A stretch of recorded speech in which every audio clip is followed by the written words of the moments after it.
Welcome to the Order of Furman Theatre and Furman University Theater's production of the New Works Festival, sponsored in part by the Furman Humanities Center. At this time, we ask that you please silence all cell phones. Please refrain from the use of photography and audio or visual recording at any time during the production. In the event of an emergency, please remain calm and listen for instructions from our house staff. In order to ensure performer and patron safety, audience members are asked to wear masks or face coverings at all times during the performance, intermission, and talkback. Please take a moment of reflection to acknowledge the ancestral land of the Cherokee people on which Furman University sits. It is with gratitude that we honor the land and the people who have stewarded it through many generations, and we challenge you to learn from their wisdom. Thank you for joining us. And now, the Student, Faculty, Alumni, and Guest Artist New Works Festival.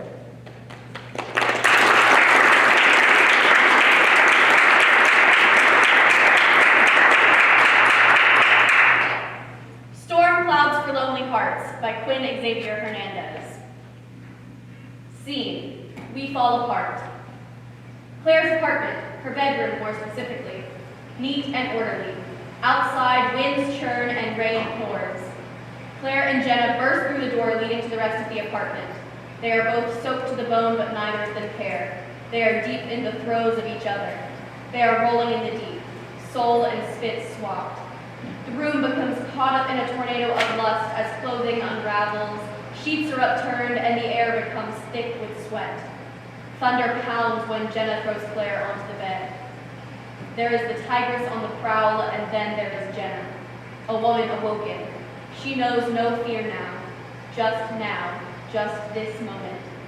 Just Claire's lips and the way their hips bump against one another. The feeling of skin on skin and breathlessly pushing together in the vain attempt to join as one. And there is also Claire. She's been around the block a time or two before, but never in her life has she imagined this dance. Caught up in a hurricane, she is a plastic bag melding to the shape of the wind's desires. Jenna is that wind, and God, Claire knows she has never yearned for an endless gust before in her life. Their hands sink lower and lower and lower. Jenna and Claire disappear into a black hole. A tornado tears through the space, and everything is tossed into oblivion. Blackout.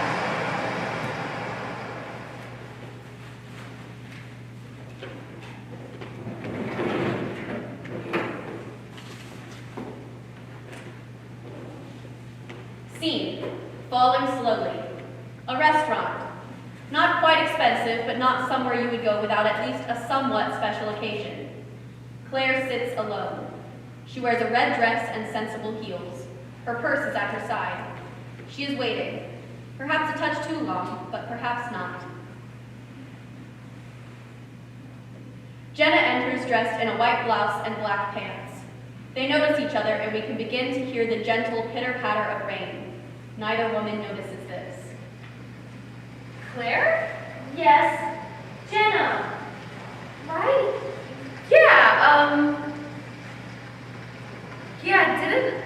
Didn't I, do we, have we met before?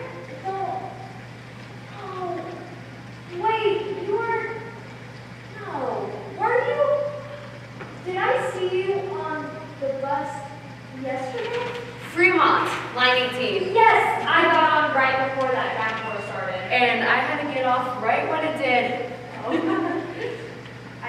I thought it was you. I thought to myself, is that her? It looks like her. She looks exactly like the profile pictures, but I wasn't exactly sure, and there wasn't time to, take out my phone and check. I should have said something. No, that's all right. It was a busy day. May I sit down? Oh, yeah, totally. There you go.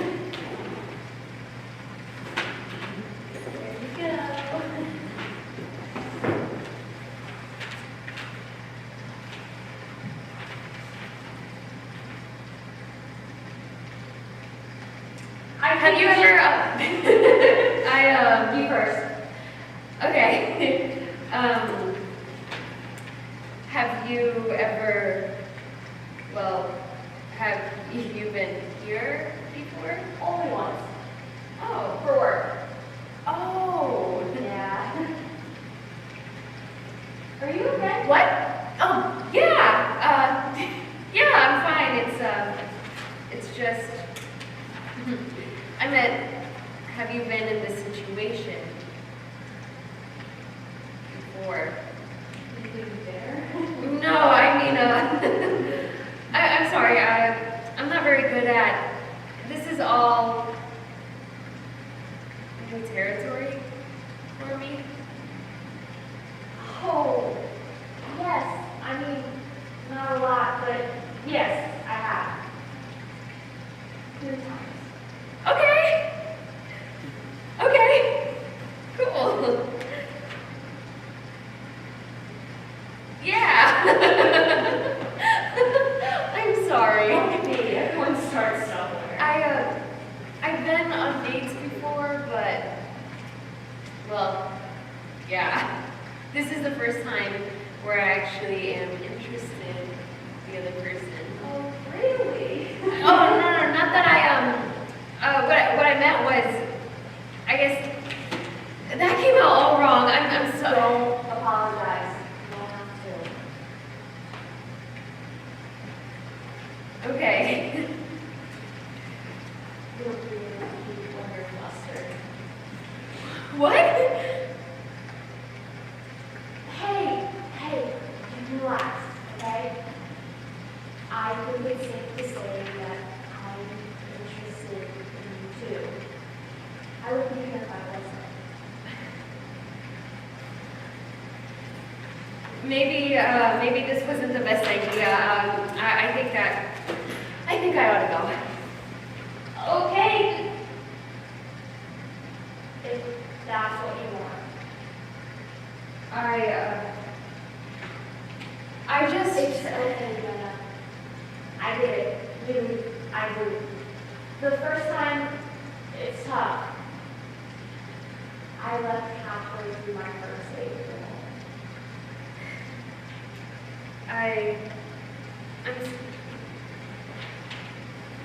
Can we just start over? Of course.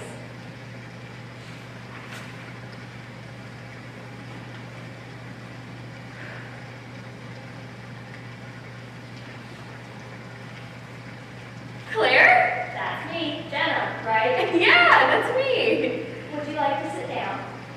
I'd love to.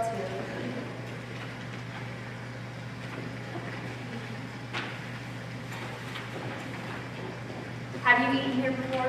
Never. Have you? Once. The roast beef dinner is to die for. Oh, okay. By being wrong. I'm a vegetarian. Oh. Well, I'm sure we can figure something out. There has to be something good on the menu that doesn't. There's always salad. Well, yeah. A salad? Honestly, Honestly. I never want a salad. Good to know. How about this? If there's not something you want, I'll take you anywhere else. Anywhere. You don't have to. I know. I want to. Okay. Blackout.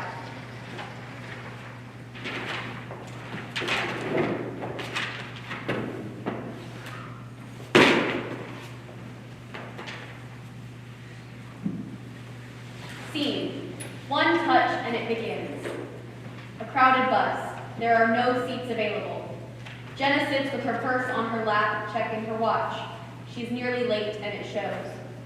Everywhere else is calm before the storm. A garbled message from the driver bleeds out. The bus comes to a stop. No one moves. After a moment, Claire makes her way over.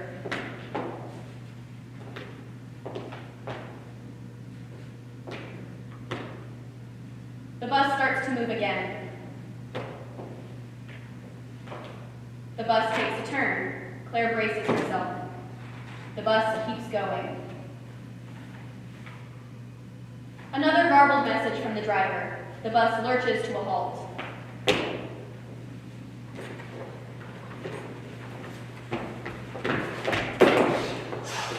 When they look at each other, we hear the sound of a chime. Sorry. No, my bad. Sorry. The rain begins to pick up in intensity. Shit. The bus starts moving again a moment later. Intense rain. Blackout. End of play.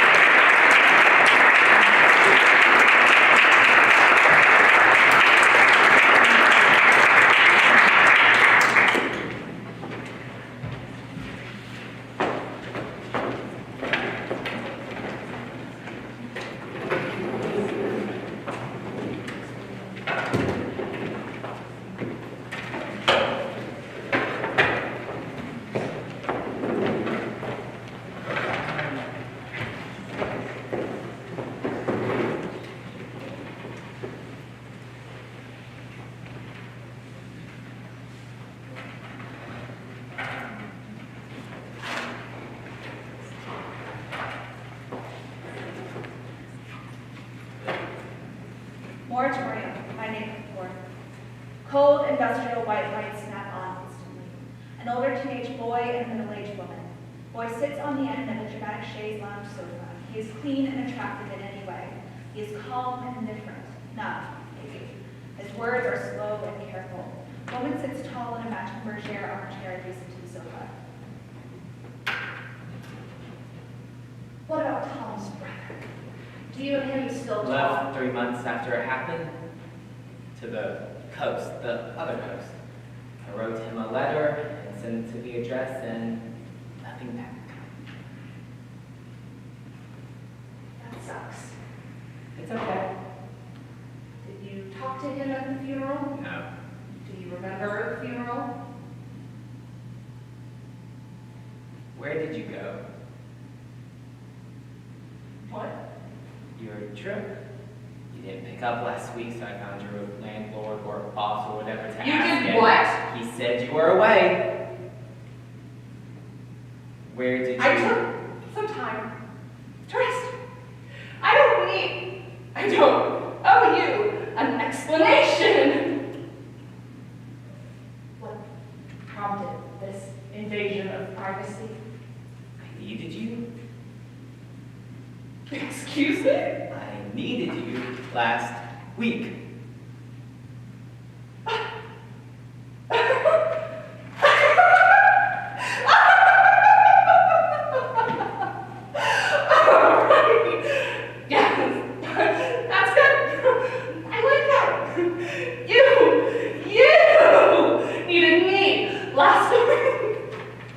Our meetings monthly.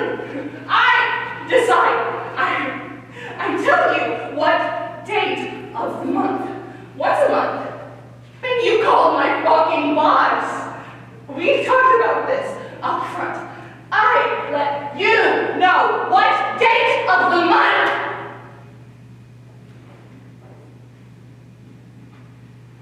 You call Gary again? Yes, ma'am. Oh. Do you want some water? I've got some in my bag. Please shut up. We're straight. Your best friend died. And you were there. And you don't remember what happened. It's been a year. 11 sessions and you still haven't let me take. You still don't remember. Hello? Your best friend died, and you were there, in the house, and you don't remember what happened? Yes, ma'am. Do you want to remember what happened? Do we need to reschedule? I got you so close to that house. You loved Tom. That boy was your best friend. I need you in that living room. I can take in there. I know you're ready to go in there. Really ready. Remembering that, boys, there's no greater cure for you. It's all I can think about. Not knowing what he said to me in the end. I can push you inside. I lost somebody. I know death. He's been inside Suddenly, me. she grabs her stomach and winces in pain. Notices. Her head drops and she groans, but her eyes remain on Boy. She twitches and grunts in pain. Boy cannot possibly leave now. This isn't the woman he had come to know in previous sessions or conversed with in the past few minutes. This is a zombie, a horrifying animal. Boy is frozen. Woman pushes the pen and pad back on the table and rolls to her side, shrieking in pain. Ah! She falls to the ground, holding her stomach and crawls, hyperventilating. Woman exits. A long moment, Boy frozen. When Boy knows she is out of range, he reorients himself and grabs his water bottle from the bag, chugging the whole bottle. Okay. He looks around the room and coffee table. He stops to focus on the pad. He leans in and cautiously flips through the pages. He lands on one page and takes a long moment to read it more thoroughly. It shocks him. He slowly returns to his original frozen position on the couch. He hears someone walking towards him. Her heels are loud.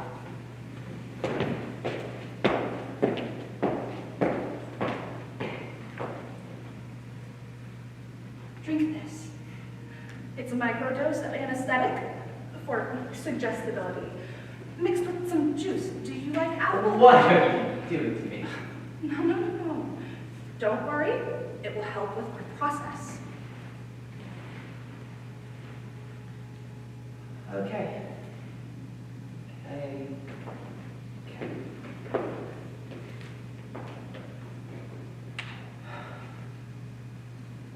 What is our process? It's something new I've been trained to facilitate. We call it prolonged exposure therapy. It's a form of psychotherapy utilized to bring traumatic memories back to life without triggering a state of arousal. I'm going to direct your breathing patterns while leading you to the target memory. Tom.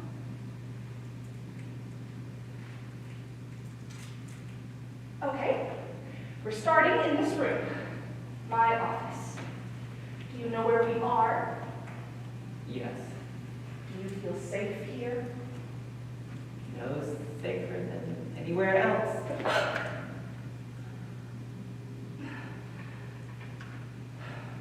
Bring your shoulders up and down. Again.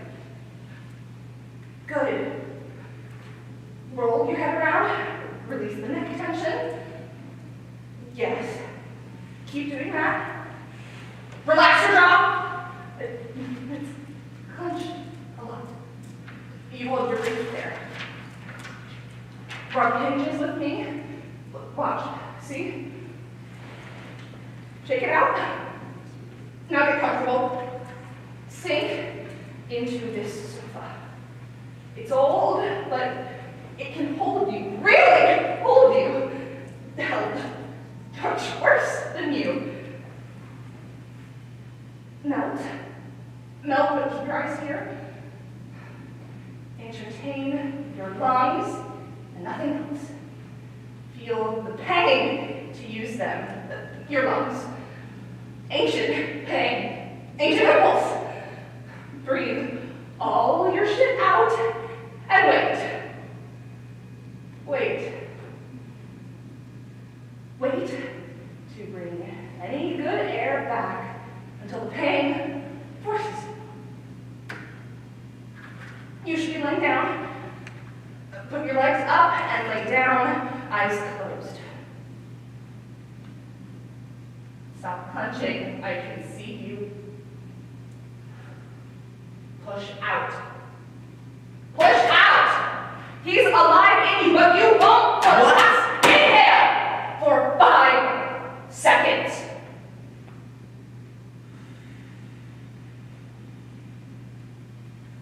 Hold it for 5.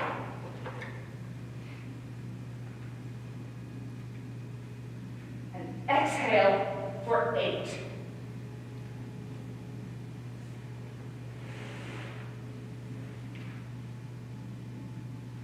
Inhale 5.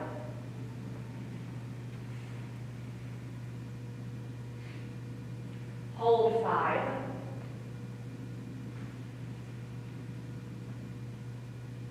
Exhale 8.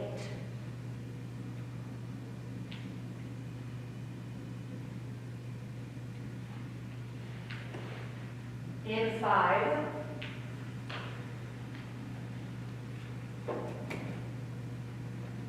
Hold 5.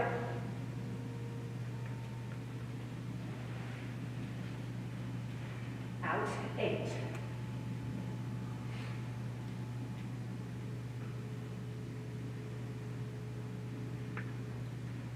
In.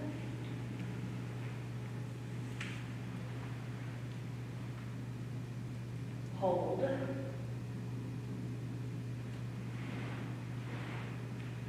Out.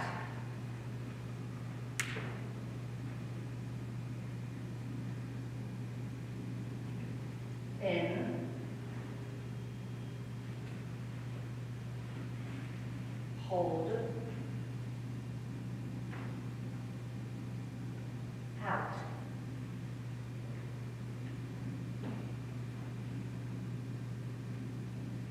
In.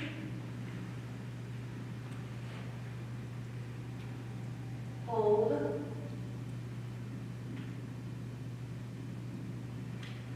Out.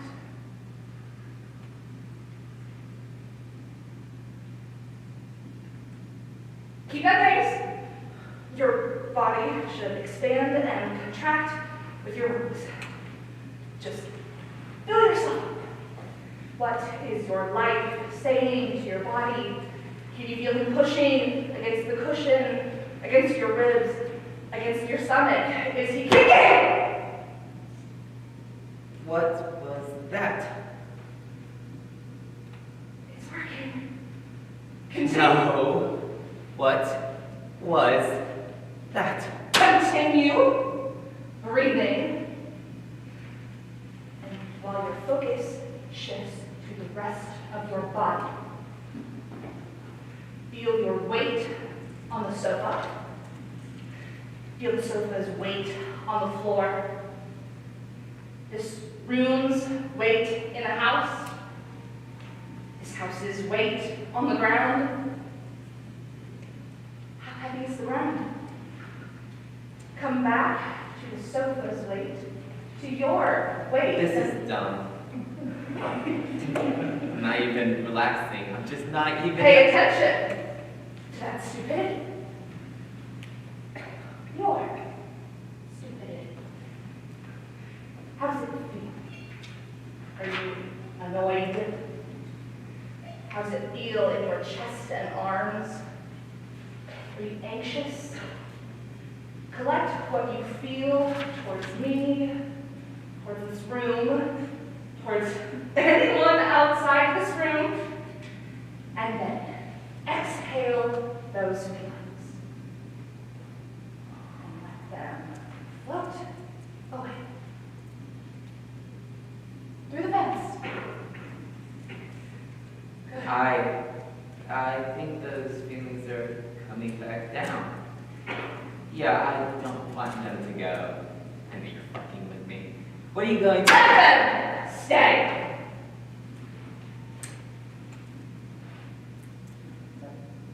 Put them in the corner. Can you put them in the corner? Speak! They want to stay on the carpet, actually. The one to the left of me, the black and white stripes, I like that carpet.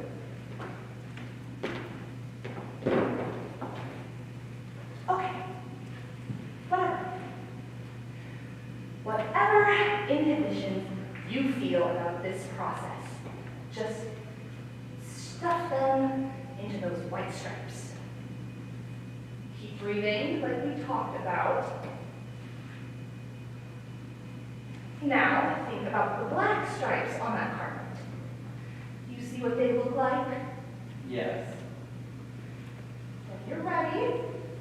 want you to visualize yourself squeezing into one of those stripes. Can you do that for me? Yes. Okay. Close your eyes. Start with your toes. Dip them inside of the black. Notice how it feels. Warm. Huh? Never mind. Okay. Just keep breathing. You know you're safe here. You're feeling better already. I'm feeling better already. Can I put my legs in? Fine.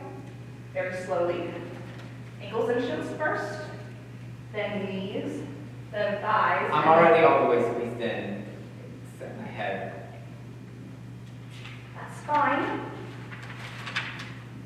Does it feel okay? I must be hot tub. And that's fine. Yes. Okay. Can you squeeze your head inside? Don't breathe! Inside of the stripe. Just try it and see what happens.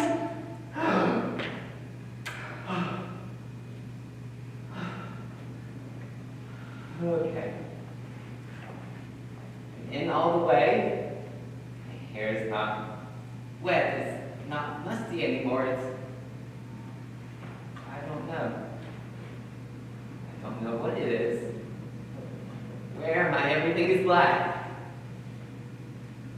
You're in the beginning. Blackout. Now, we can choose what to fill it with. I want to fill this with Tom. He was the only Hold on. We can go see Tom if you follow my lead. Okay. The sound of women searching through her legal pad. A year and 7 days ago, where are you? What time of day? More sounds of paper shuffling. After dinner with your parents, where are you? I'm walking to Tom's house for a surprise because he said he had something big for me. He couldn't say what. Are you excited? Yes. Would you like to see him now? Yes. You're going to open your eyes and arrive at his house on my count, okay? Yes. On my count. 1, 2. Warm, flesh lights snap on, and a gentle symphony of noises. Aircraft, dogs, machinery, trees, traffic, chatter, waves, and wind. These noises are somehow in tune. He is standing alone, motionless upstage center. No woman, no furniture. Where did you go? Entering from upstage center, woman stands by boy's side, an equal. Her outfit is different. Now she's wearing a long white dress like a goddess. She looks where he looks, patiently. I'll be here the whole time. I've been with you this whole time. Okay. Are you at the house? What does it look like? I'm cold. I want to go inside, but the yard is so long, so far away. Can you walk across it? When I try, the house moves further away. Can you run towards it? I can't get closer. You need to push. The suburban symphony grows louder and harsher. I can't. You must. Oh, Carl. The symphony peaks with new sounds of transaction and violence. As boy slowly struggles over the ground like a warrior, a woman follows over him, looking ahead at his destination. He stops far downstage, panting, and curls into a little ball on his side. Woman waves her hand through the air and symphony crashes into silence. I'm at the door. Okay. Would you like to go inside? No. Yes, I don't know. Take your time.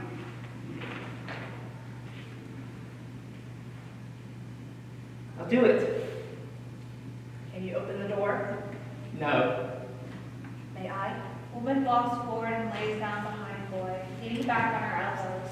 Her legs are spread out. Boy is laying in the place between them. He is pitiful. Wait. Yes.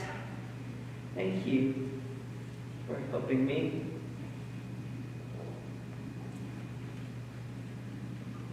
Hello? Please, just do it. Send me inside. I will see you soon. As woman lays down slowly, vertebrae by vertebrae onto the ground, something returns to full volume and peaks, right as woman jolts into herself into a full bridge, possessed. We see this image with boy under her for a moment. Blackout. And the symphony clatters and clatters for a long moment, until all is finally silent.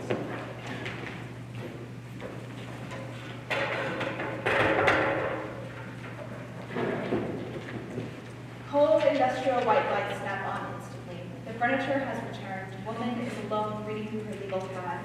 She's wearing her work clothes again, and she's very pregnant. She pulls a ringing phone from her pocket and answers. Hello? Yes, hello. No, your son didn't show today. No, I'm sorry. If I hear from him, I'll let you know. Okay. Keep me updated. And you'll still have to pay the invoice. There was no cancellation notice. Sounds good? Okay, thanks. Good night. She hangs up and stands, holding her baby bump and looking at where Rose to sit. She smiles graciously. She is tall and proud. She is satiated and comfortable. Blackout in a play.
The interior, Space Station 420. The time, well, it is space, so it is kind of always night. Hello, hello. My name is the narrator, which is quite convenient, as that is also my role in the story. The play starts, well, now. I'm going to take you on a journey. You are now in a space station, and also I make the rules, okay? Look around you. Imagine the countless flashing lights, levers, and buttons that make planes look low-tech. Imagine screens all around you displaying data that measures everything that could ever be measured. Look at the people to the right and to the left of you. What do you think? Who are they to you? Do they look like they have COVID? I mean, God, I hope they don't have COVID. That would be absolutely awful. I assume you guys wrote it on the show if you have COVID, right? What if you have COVID? Whatever, don't think about it. Oh, and that is my cue to start the story. Back to the space station. Cassius, early 20s, is sleeping at his workstation. His desk is coated with empty pizza boxes and half-eaten packets of astronaut freeze-dried ice cream. The only light in the room comes from 6 monitors displaying images of a rough, rocky, gray terrain. On one monitor, we can see outside of the space station, written at the top of the building in glowing red letters. A sign reads, Space Station 420. The entire room shakes for a brief moment, and Cassius jolts to his feet. He defaults into his ninja fighting stance, thrusting his arms around in quick, concentrated bursts like something you might learn from a month of Taekwondo lessons at Tommy's Pizza and Dojo. After a moment of ninja-like room surveillance, he regains his composure composure and sits back down in his elementary school styled red metal chair. He turns back to his desk, and sitting there, he notices a bag labeled Moon Rocks. He opens the bag and pulls out a nugget of neon green glowing blood. That's weird, man. Wasn't there before. Cassius shakes it off as he reaches for a cardboard box under his desk and celebrates. Oh yeah, baby. From the box, he pulls out a green glass bong, a vintage yellow grinder. His mouth dangles open as he lecherously oogles at the plant, and he drops the bag to the ground. As the bag falls, we can see a warning label on the back that reads, "Danger, not intended for human use." He reaches in the box again, pulls out a blue lighter, and smokes up. Cassius reclines in his metal chair and switches on a lever. A Jackie Chan fighting compilation video plays on the middle monitor, and he reclines. He switches another lever, and a second monitor displays a large clock, and it reads 6:46. Again, the entire room shakes, but this time it doesn't stop. Cassius tries to stand up, but he can't. He falls over as the shaking escalates, and then... flash. Cassius shields his eyes from the bright white flash and stumbles over. Interior, Lady Six Eyes Club bathroom, night. Cassius comes to. He rubs his eyes and looks around. The room is beaming fluorescent light that reflects off the paper white tile coating the floor. On the other side of the room is a green glowing door, similar to the glow from earlier. Next to him is a 6-part high-tech automatic sink and a tentacle dryer. Cassius stumbles to his feet, leaning on the automatic sink as a support. As he does this, the sink turns on and blasts a stream of water right into his crotch. Not again! The green glowing door swings open, and bursting through the door is Marty. He is the strangest thing that Cassius has ever seen. 3 feet tall, pink with 4 legs. He is dressed in slime, bumps, and ridges. Cassius looks down at Marty's pants. He's wearing the brown cargo pants with 4 leg holes and has the exact same stain in his crotch. It's not me, I swear. Well, I mean, it is me, it's just not mine. Someone peed your pants? Yeah, I guess. Yeah, it would appear so. Marty reaches in his pocket, pulls out a gray and purple Regal pen. The pen looks extremely high-tech and quite complicated. He clicks the pen and a red bubble of light shoots out. He traces this light over his sopping wet pants and they dry instantly. He tosses the pen to Cassius. Click the button. Cassius clicks a button on the side of the pen and a hologram of a woman appears. She looks weathered and torn. She glances at Cassius.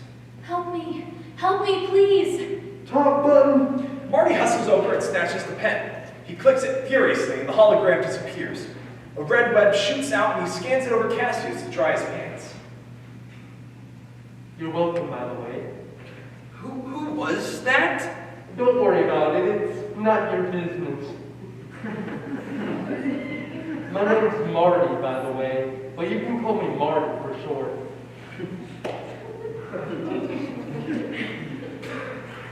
Cassius, look, I'm completely willing to overlook the fact that you're an alien if you can just help me figure out what is going on here. Meow, meow, meow.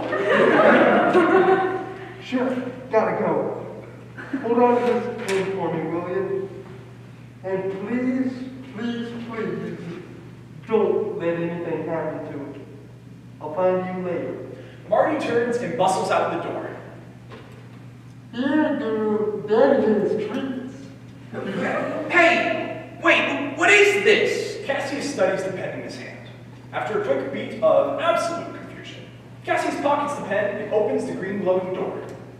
Interior, Lady Six Eyes Club, night. Eyes wide, he is in the middle of a bustling room. Figures similar to that of his encounter earlier are dancing and partying. Pink and neon green lights flood the club while drinks fly. Cassius scans around for them, as the creatures dance on bowls, shoot pool, and chat at the bar. In any other situation, Cassius would love this, but, well, not right now. A long pink tentacle stretches across the room, slithering along the floor, and smacks Cassius on the rear. He jumps and turns as the tentacle coils around his waist like an anaconda. He attempts to fight it off, but it's too strong. The tentacle pulls him all the way across the club to its owner, Emily. Interior, VIP lounge, night. Hey, big boy. Name's Emily, but I'm sure you Emily sits on a red leather couch, taking up all 3 cushions at once. Her royal purple skin pops and bubbles like an active volcano, except on her face and 8 tentacles.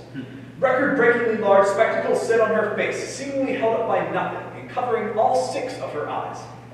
Next to her, a red velvet rope separates her from the rest of the club. A massive line of adoring alien fans oogle and drool over her. I think you've got the wrong guy. I just got here and I'm a lot confused. Oh, and... no, honey, I definitely have the right man.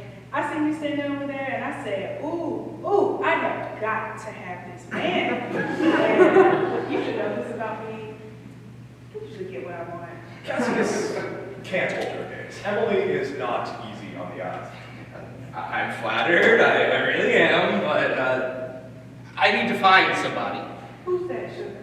His name is, well, I don't remember what his name is, but he's kind of short with 4 legs, he's kind of stumpy, he's pink. Earlier, I think he had pee on his pants. That seems notable. Was it his own or someone else's? Someone else's! From behind the couch, we hear laughter. Out, here, now. Kent and Mac, Emily's bodyguards, step into the light for the first time. They are identical twins.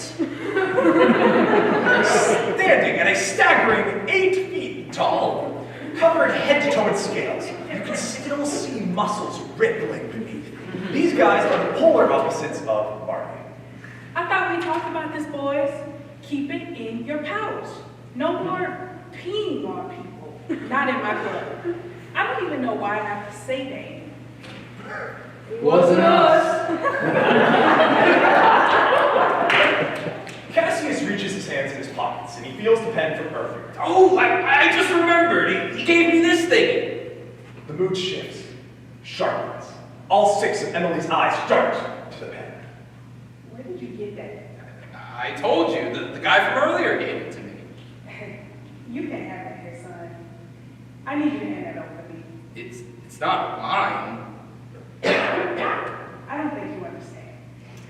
Drop the retroactive operating system. The what now? The ROS. That device in your hand, it's called a ROS.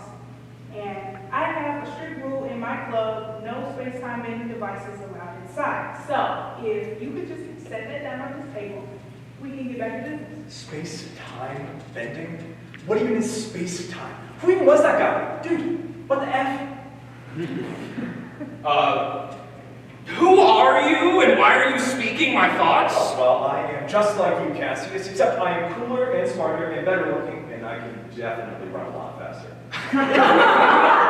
I'm not sure what that has to do with anything, but since you brought it up, I'm pretty sure I can run faster than you, so that doesn't even make any sense.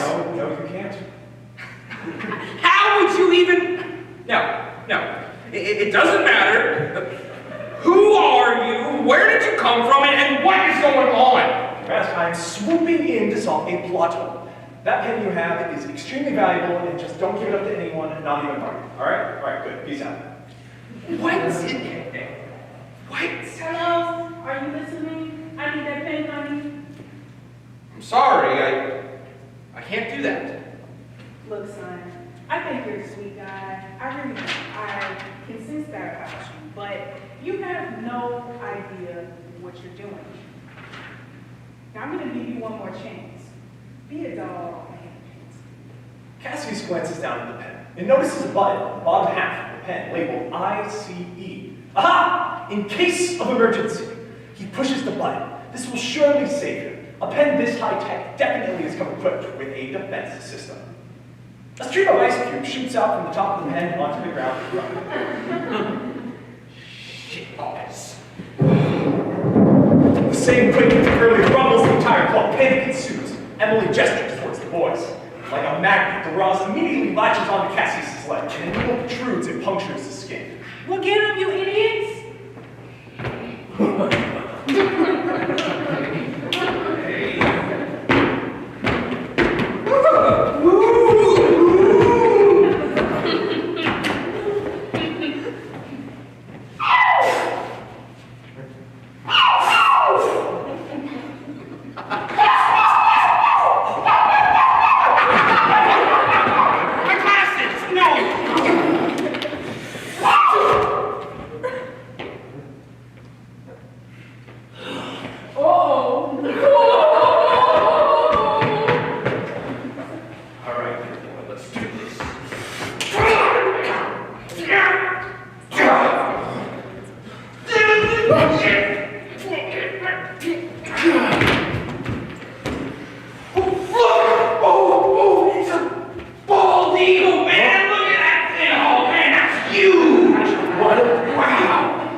dark room and slams it behind him. Interior, storage closet, night. Cassius pulls the Ross off his leg and now observes the green glowing lights pulsating throughout the device. Panting, Cassius wipes his brow and feels the wall for a light switch. He switches on the lights.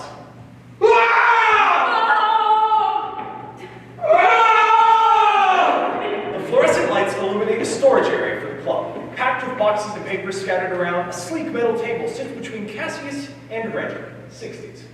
Reggie is wearing cargo shorts and a fishing hat. Unfortunately, this outfit is also accompanied by sandals with knee-length white socks. She wears dark sunglasses. She's blind. Who's there? Reggie directs the adjacent wall. Thank God! Another human!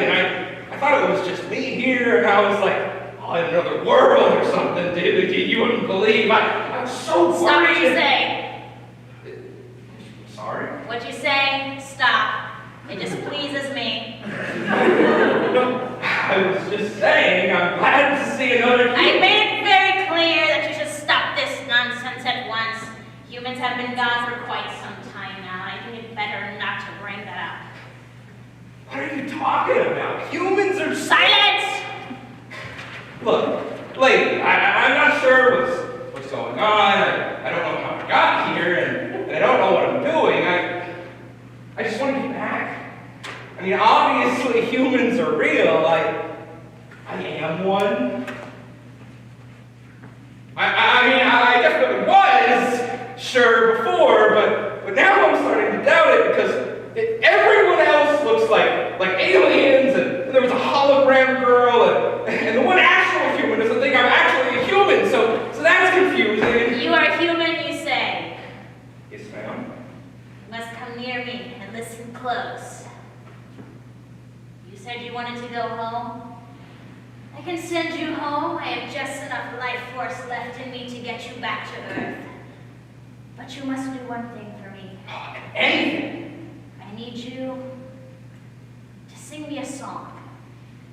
A song? Like any song? Yes, sing to me. I don't know. I'm not just gonna sing there. Sing to me! Alright, ready for this? A 1, a 2, a 3, a 4.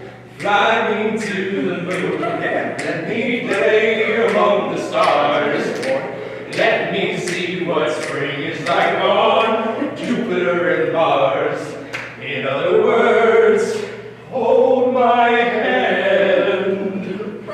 Oh, in other words, baby, kiss my... Very good!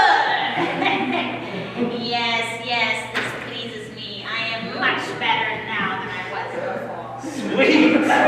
Awesome! So how do I get back? Yes, I will send you back. Let's see, all you have to do is... Oh, wait! Before I go back, I just remembered. I have to do something. Very well. Cassius pulls out the pen and clicks the top button. The same hologram from before shoots out. She looks downtrodden and weary. She gazes around the room, wide-eyed. Where am I? What is this place? Don't worry about that. You're safe here. What do you need? Oh my goodness, my hero! Well, actually, it would be really helpful if you could let me borrow that pen of yours, please. Yeah, sure. Don't!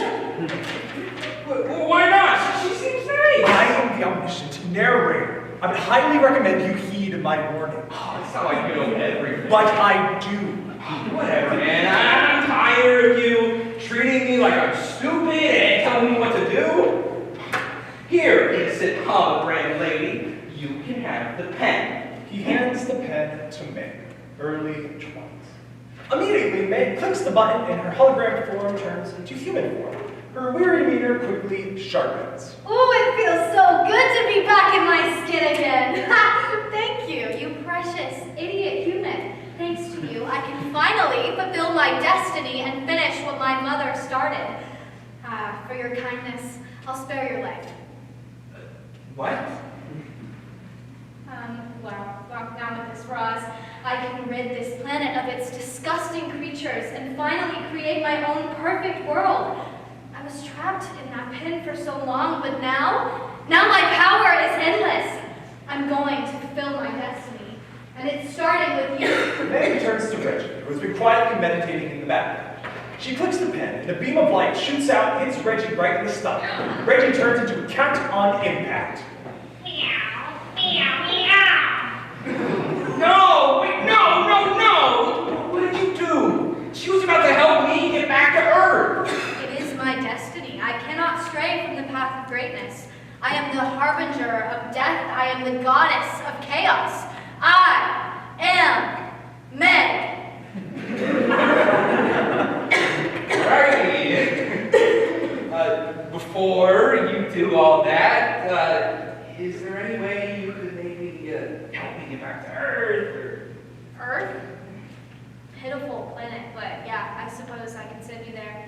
Step aside, it'll make a portal. As she's speaking, the ceiling breaks and rubble tumbles on top of Meg, crushing her.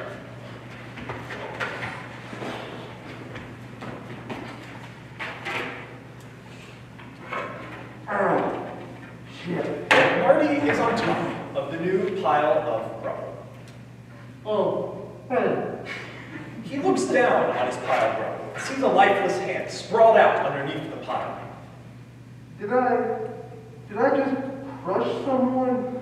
Oh, God. Oh, God. Oh, God. You crushed the person who was helping me get home. Fantastic. I totally just killed someone. Oh, no. This is bad, man. This is not good. Oh, hey. They're gonna know it was me. My life is over. Oh, hey. Everything I've worked for, all my hopes and dreams down the drain. Oh, get it together, man. My toy train collection. Nobody is going to be there to dust off the tires 3 times a day. Oh, cut it out. Marty starts hyperventilating. Cassius goes around the pile of rubble to the sink on the side. He pulls a cup from the cabinet and fills it with water. He goes to hand it to Marty, but he remembers the ice-making pen. He grabs the pen from the rubble and clicks the ice section. No. Too late, Cassius clicks the pen and ice shoots out into the cup. He proudly presents the cup to Marty. Rumbling shakes the room. As the rumbling subsides, Cassius looks to Marty as his pants fill with liquid. Give me that. Marty snatches the pen back and flips the top. The red web of light shoots out and he dries himself. Does that happen every time you push the pen? Yes. Which is why I typically don't use it just to fill up a cup of water. I was getting water for you. Also, I didn't even get to fill my cup up yet, so I would like it back, please. Cassius grabs the pen from Marty, but Marty doesn't let go. They wrestle over the pen, tugging back and forth around the room. Snap! The pen breaks in half and they're both blown back. The broken pen emits rainbow-colored flashing lights in every direction.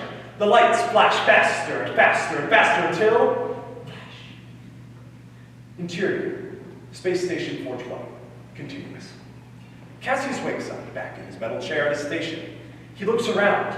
Everything looks the same. The Jackie Chan fighting video is still playing on the middle monitor. He hits a lever, and another monitor displays 646. Cassius does a double take. Is he back? The empty bag of moon rocks sits next to the bong that is still on his desk. He looks at the bag and puts everything back in his box. Shaken, he gets up and walks out of the room. As he leaves, something falls out of his pocket and clatters to the floor. He doesn't notice. We see on the ground a gray and purple pen. Blackout. That's the end.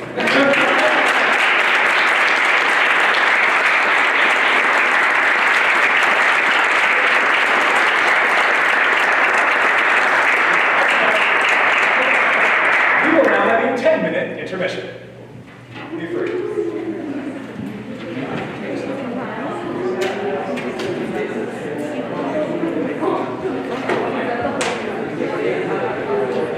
I never had that. Actually, I have.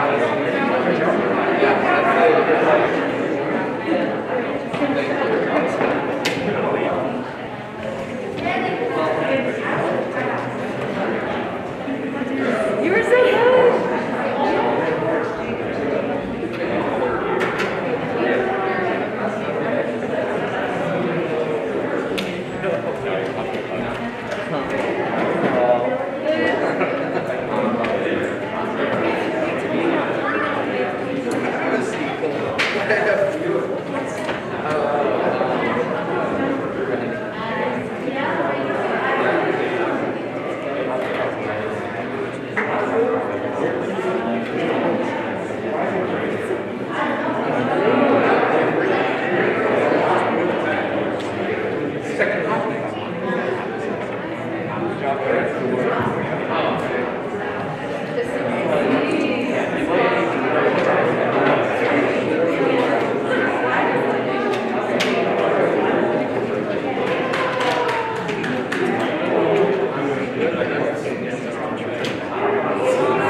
Anybody do their feedback forms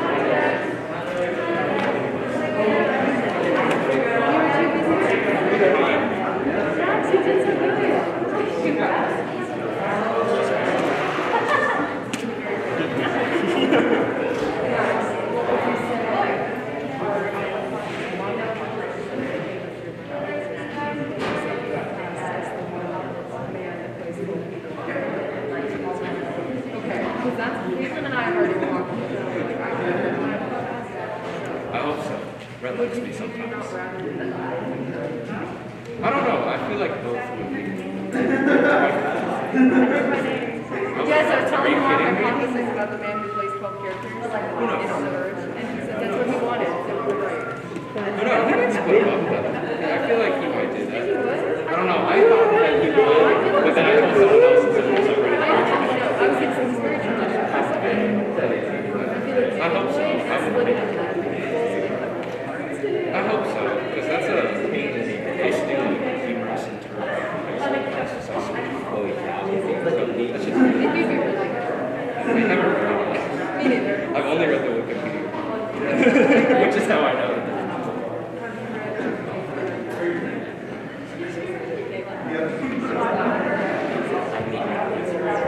Do you have the, what was the question for Space Station? Do you know what it was?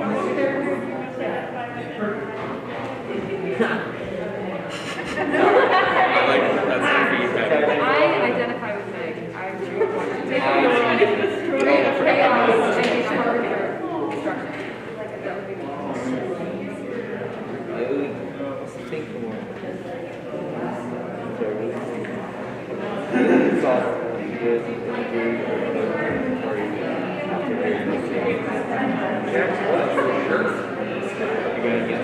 Okay, that's kind of what I thought. Is it just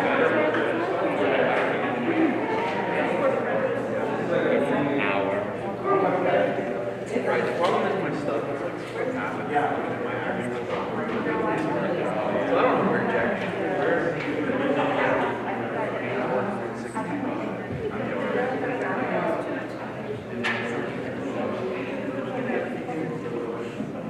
Yeah.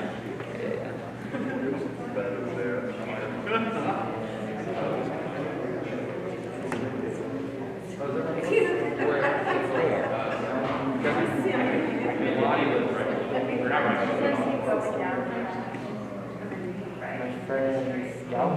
I got the phone and my friend got the Scout. It was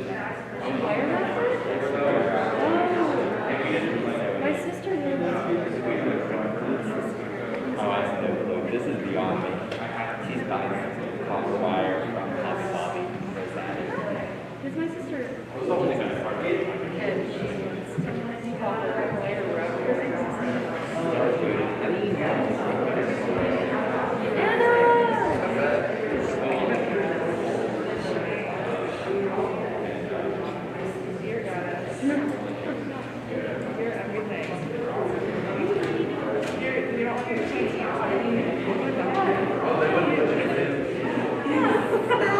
don't make things in the middle.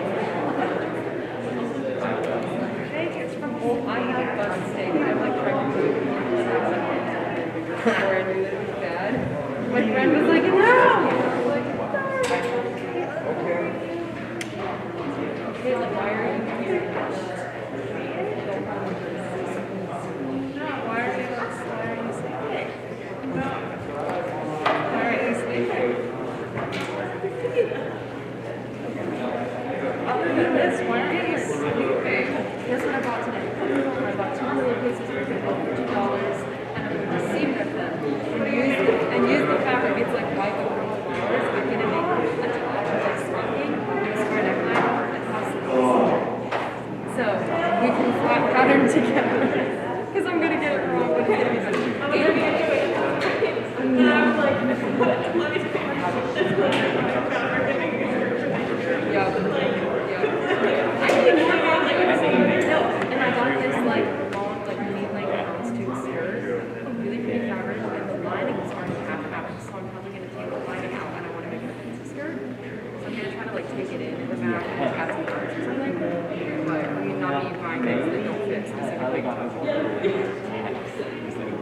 read about it.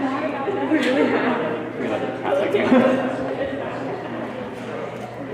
How does one answer this question? That's literally. Well, I mean, Jason agrees with you. So. I think everyone would agree with that. I mean, like, it's completely unhelpful to write the answer that I want to write, but I'm not sure what it is. I'm going to say I wish you hadn't said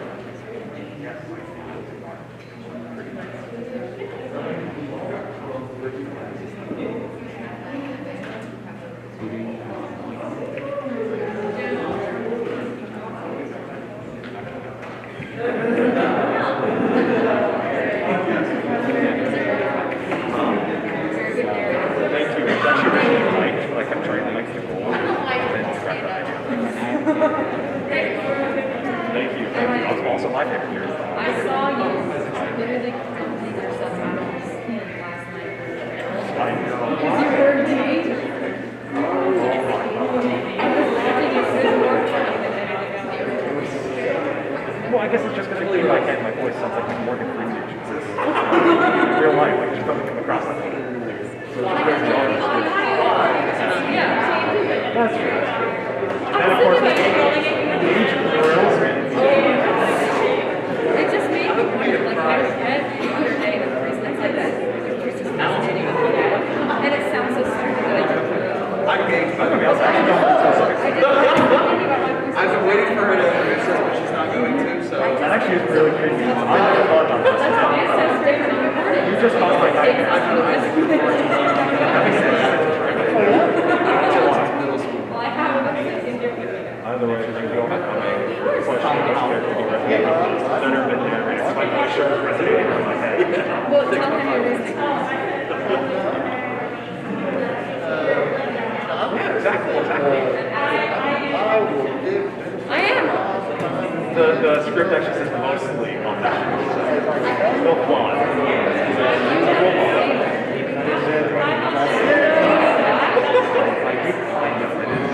My character does a lot. We've had this conversation. Oh, yeah. Isaac's father came to the Wednesday show and he said the narrator was one that resonated with him because the narrator is funny just like him. I want to say that I resonate with Meg. You are the harbinger of death?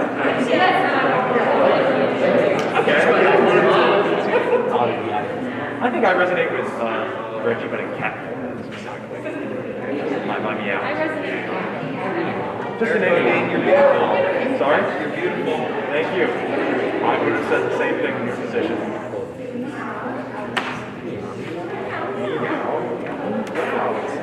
You know, they had it that they would have. Here we go.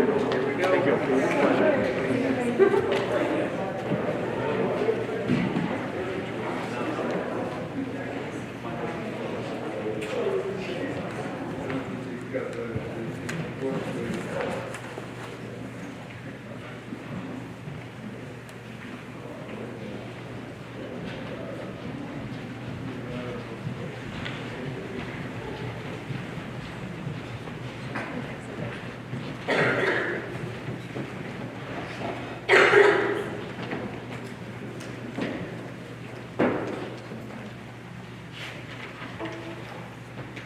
The Unfortunate Case of the Corpse Bride by Alicia Matthews.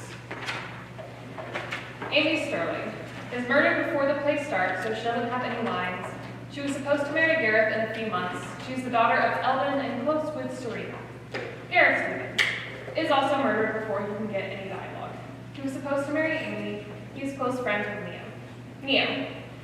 Close friends with Gareth, an emotional being who tends to appear emotionless, fiercely loyal, enjoys the simple things, and has a cool, laid-back sort of vibe. Minka Brown, private investigator, hired to look into the case, bubbly but will be stern when she needs to, analytical and looks for the funny side of some things. Her favorite color is probably blue. Ruth Williams, Minka's partner and friend, generally gentle and kind, but will throw hands if she needs to. The observant muscle of the hero, extremely empathetic. Serena, Amy's nanny/mother figure. She's worked at the manor from before Eldon was born. Basically, she's really old. Eldon Sturgeon. Amy's father, emotional, sentimental, reminisces about about the past often, and a little bit of a workaholic. Chief Robert, Chief of Police, stubborn and kind of stupid, but he thinks he's smart. Sprinkle of internalized misogyny, sprinkle of racism, and obviously got the job because he is a white man who played his cards right. Neighbor 1 is nosy and creepy. Norman is one of the individuals on staff at Sterling Manor. He seems pretty chill and fully believes that blood is thicker than water. Act 1, Scene 1. Lights up on the halls of an expensive first-class house. The floors, walls, and expensive decorations are well taken care of. An assistant enters. Perhaps he's holding a basket or something of that nature. He walks down the grand hall and opens the door. He enters the room and turns on the lights. We see a body dressed in a large, impressive wedding dress and veil on the floor. He screams and lights fade. Scene 2. Lights up in the same hallway. The body is still on the floor. Police swarm the room. Crime scene tape is streamed everywhere. Minka and Ruth stand over the body, and Chief Robert enters while he talks. Of course you two are hired to look into this. You two should have better things to do. Another one for the books, I guess. All right, what have we got so far? We don't know much right now. We just got here. This is Amy Sterling. She's the daughter of Eldon Sterling. We worked with him a lot in the past, so... Anyway, one of the staff found her like this morning. Okay, so a random filthy rich gal is dead. What's with the dress? Amy's not random. Anyway, the news has been buzzing about her upcoming wedding. A billionaire's daughter married a guy who works just above minimum wage. The media is having a field day. Maybe the guy just wanted her money, so he killed her. He would have waited until after the wedding. He can't touch a penny until then. But hey, wait. Why would she be wearing her dress so early this morning? This dress is massive. Can we get the name of the person who was with her? Wait, what? Amy's dad is rich, right? So there's no reason for her to be awake at this hour. Also, the wedding dress is massive and delicate. So, if she put it on, she probably had help. So, she was up really early for no apparent reason, and she couldn't have been alone. Oh, maybe that person can tell y'all what went down. Exactly.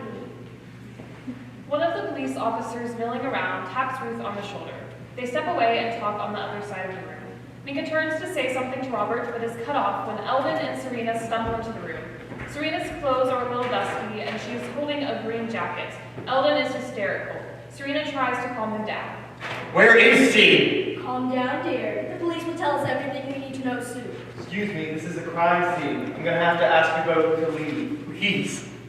That's my daughter. I'm so sorry, sir, but we can't have you contaminating the scene. Please step out of the hall. Robert takes Eldon's shoulder and gently guides him outside the room. Eldon's sobbing slowly fades.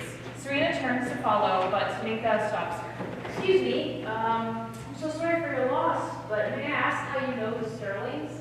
Thank you. You're so kind. My name is Serena. I'm Sterling's nanny. I've been here for a long time. I was hired before Eldon was born, and I practically raised Amy. I'm Minka Brown, PI. My partner Ruth Williams and I are working with the police right now on Amy's case. Is it alright if we could meet some time tomorrow so we can talk? It's so nice to meet you. I do hope you get justice for Amy. Now that the wedding is off, I'm free whenever you're ready to talk. Of course. Thank you. Serena smiles and exits. Ruth turns away from the police officer and approaches Minka. Okay, get this. We can't talk to the guy who found Amy. Why? He's in a coma. He had an accident on the stairs after finding the corpse. Shoot, tell me you have good news. Of course I do. The rest of the staff is willing to sit down with officers and tell them what they know. The officers have started that process already. Excellent. Also, we have a lead on the group. His name is Garrett Stevens. Lives on the side of town. Did someone tell him? I don't think so. The police only just found her body. We might have to wait for an officer to head over there. All right. Oh, you just missed Amy's father and her nanny. He's hysterical. We might not get much out of him anytime soon. Yeah. How unfortunate. Anyway, the nanny has been here since Eldon was born. She's still standing? Working and everything. She seems to be taking this really well. I know everyone grieves differently, but she's taking it Well, almost suspicious is what I'm saying. Right, but let's not start pointing fingers so soon in our investigation. Of course, you want to be fair even when there's been a murder. I find that that's the best approach. Picture this with me. Amy's body is lying there. The bag that the dress came in is on the bed over there. Nothing else seems out of place. Right, so no struggle. No struggle, no obvious bruising, no bullet holes either. So she wasn't taken by surprise or sniped or something. Poison, maybe? That's a good hunch. Okay, let's assume it was for a minute. How does that impact what we're seeing right now? Depends on how fast the poison acts. If it's slow, she could have had it at any point yesterday or this morning. If it's fast, she could have had it right before she dropped. Whatever she would have dropped was where the poison was.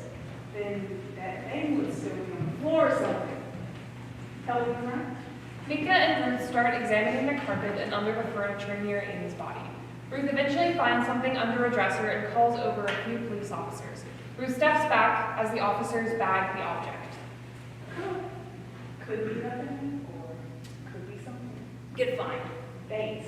Oh, and if you're ready to go, that officer I was speaking to earlier said that we would be able to get autopsy results tomorrow. Sounds perfect. Let's get going and see if Gareth has any insights that can help us.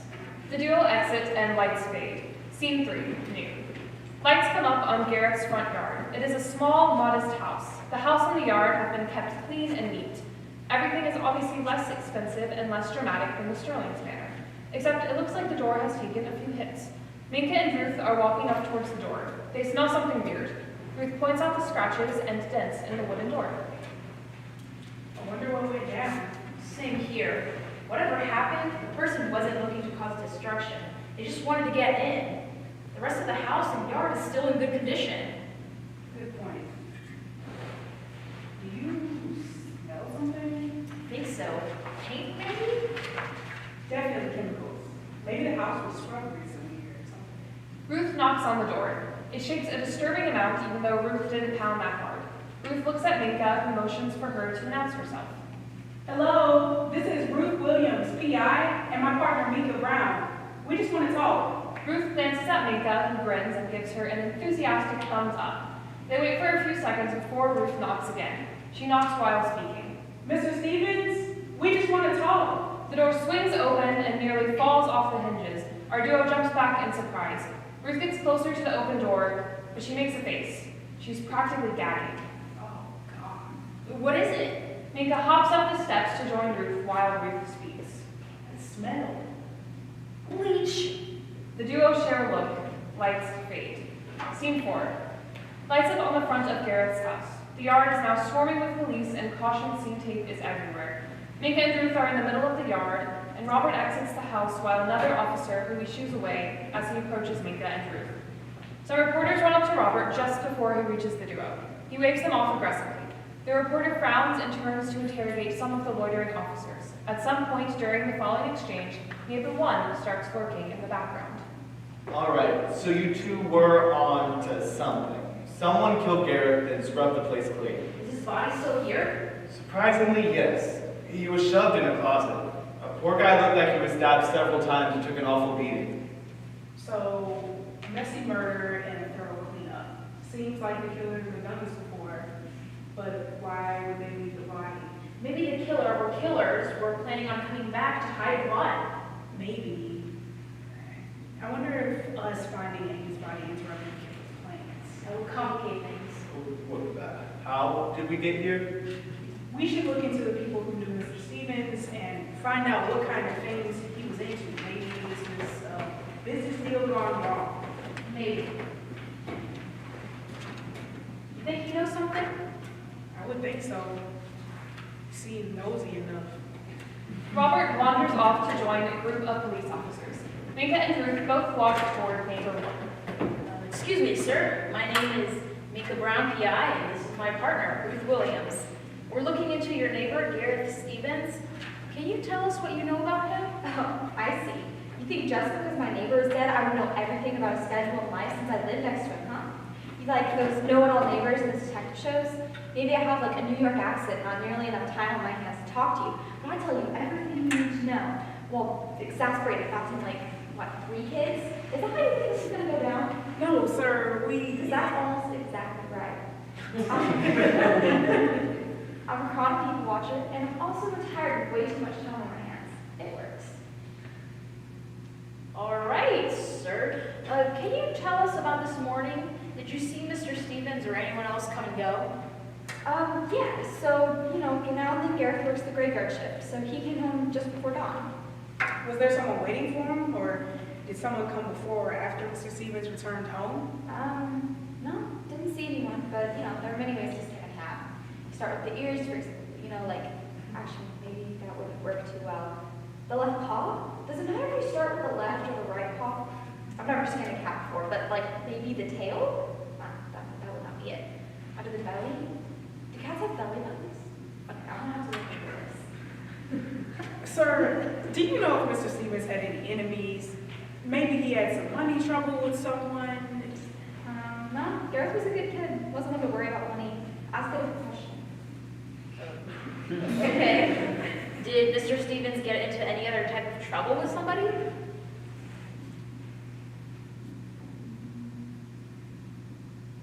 His upcoming wedding? Did someone have a problem with him marrying Amy Sterling? Well, yeah, of course. Everyone thought that was a bad idea.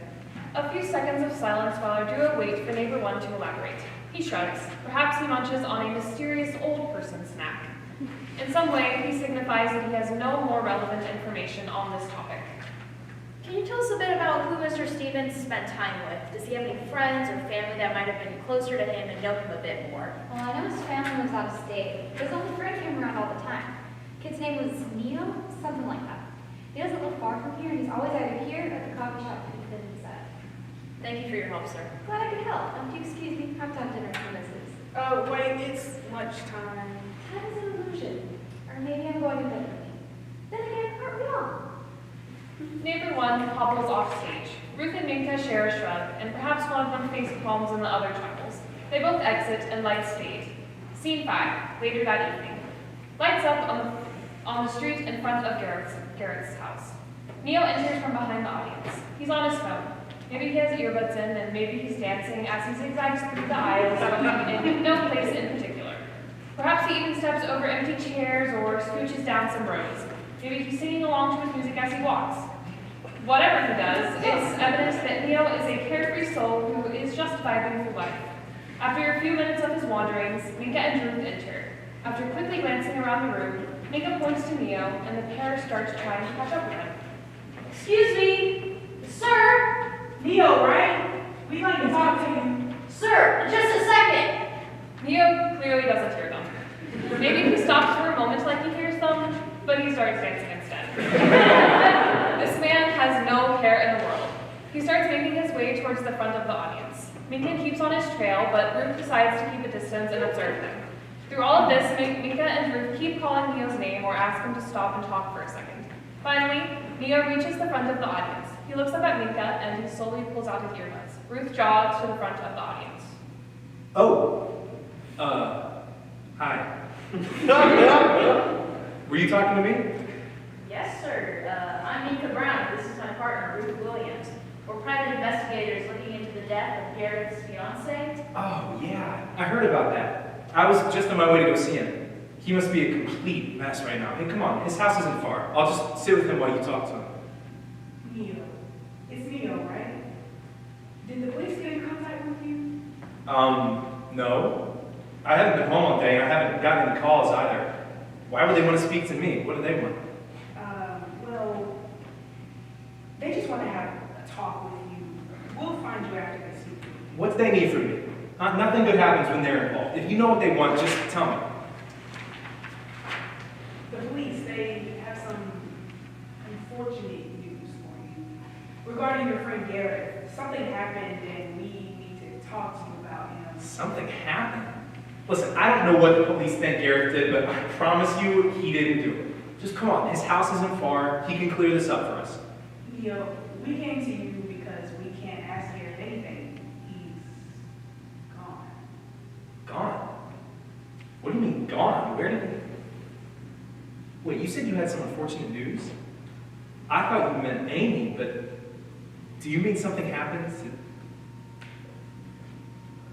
We found Garrett around the room today. I'm really sorry.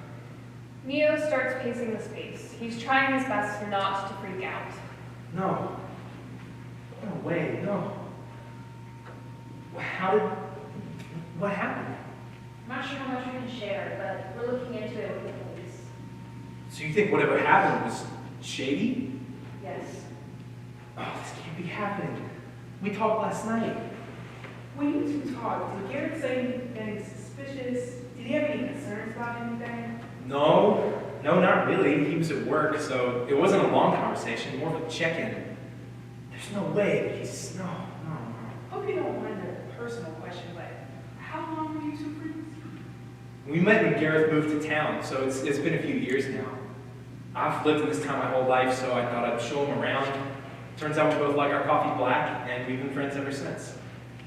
Oh, we're going to the beach next week. A low-budget bachelor's trip, if you will. I hate the ocean, but Gareth loves to surf. What do you want to do now? Not sure. Maybe I'll go anyway. We go to that beach all the time. Every time we go, we try to find a sand dollar. Gareth can never find them. Why a sand dollar? He had never seen them before he moved here. He didn't live by the coast before. Oh, I thought we would have more time. I'm really sorry. Is there anything I can do to help? Yes, can you tell us a little bit about what Garrett did for a living? Do you have any enemies? Someone who didn't like that he didn't marry? Neo takes a seat on the stage. He taps the stage as if inviting the duo to join him. Minka gets comfortable where she is, but Ruth hops on the stage next to him. Yeah, so Gareth actually worked at one of Mr. Sterling's new startups. That's also how he met Amy. He loved it there. He made good money, hours were good, gang wholesome, early mornings and late nights sometimes, but not too often. His coworkers were nice. He did a customer service type thing. I don't think he had any problems there. Were there any problems when he started dating Amy? No, not from work anyway. A couple ex-boyfriends came around and made a lot of noise, but Gareth held his own and they stopped bothering him eventually. So. But around 6 months into their relationship, Gareth went to Amy's house for dinner and to meet her dad. He told me that the staff were acting weird after he introduced himself. Weird as in... He didn't really say, just weird. Anyway, after that dinner, Gareth kept talking about all these weird run-ins with strange people. He didn't go into details though. He tried to play it off, but he was definitely concerned about it. Was it something he could have taken to the police? No, I don't think it was that deep. Even if he did take it to the police, I mean, what would they have done? That's the truth. And Mrs. Sterling liked him. Mr. Sterling liked Gareth a lot. Gareth was actually going to get promoted. Oh, I don't get it. Everyone loved Gareth. There's no reason for any of this. Was anything weird happening to Gareth before he died? Maybe he kept running into the same people, or maybe he felt like he was being watched? Actually, yes. He kept telling me how he kept seeing this guy just watching him. Like, literally watching him? Yeah, same guy each time. Gareth would see him at the coffee shop, at his work, sometimes when he was working in the yard. He didn't really mention what he looked like, just black hair and a green coat. I guess I should tell you this too. I was walking to Gareth's house the other day, and I saw this lady just standing on his porch. Did you see her face? No, not really. It was getting dark. Maybe if I saw her again, I'd recognize her. She didn't say anything either. No clue who she was or why she was there. Do you know where she went after? Did you follow her? Nah, she basically disappeared, and I know better than to follow strange women after dark. Ruth and Minka wait a few seconds for Neo to elaborate, but he doesn't.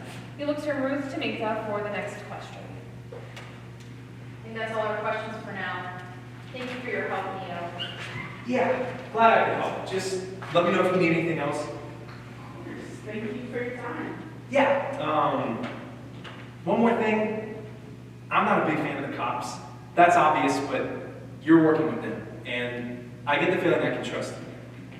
So please, catch whoever killed my friend. For a moment, Neo allows them to see how deeply sad he is. He's lost his whole world. We'll do our best, Neo puts his earbuds back in and throws his hands in his pockets. He starts meandering to the back of the audience. He moves with significantly less joy than before. He eventually exits. Our duo watch him sadly for a few moments. Minka joins Ruth on the Ruth, I honestly don't think we're much closer to catching our murderer. No, I think we have most of the pieces. We're just missing a couple. Maybe. What are you making of this so far? I think Garrett's murder was planned. There's no way that a bride and groom just end up dead in the same time period as each other. About Amy, I have no clue. Her murder and Garrett's murder are definitely connected by what and by who remains to be seen. Speaking of Amy, since we have no more solid leads on Garrett, we should probably go check in with Robert and see if he has anything juicy. That man could have everything to solve the case and still have no clue what to do with it. They begin to exit. Robert has made 0 positive contributions in his lifetime. He's always like, I'm not following. Dude, it's all right there! Ruth and Minka start to walk off stage. A reporter runs on stage. Excuse me, Nath, could you tell me a little bit about Ruth and Minka share a look before bolting off stage. the case? Wait a minute. The reporter sprints after them and lights fade. Scene 6, that night. Lights up on Robert's office. His desk is covered in papers and manila files. There are also stacks of manila files all over the room. There's definitely a computer monitor on the desk.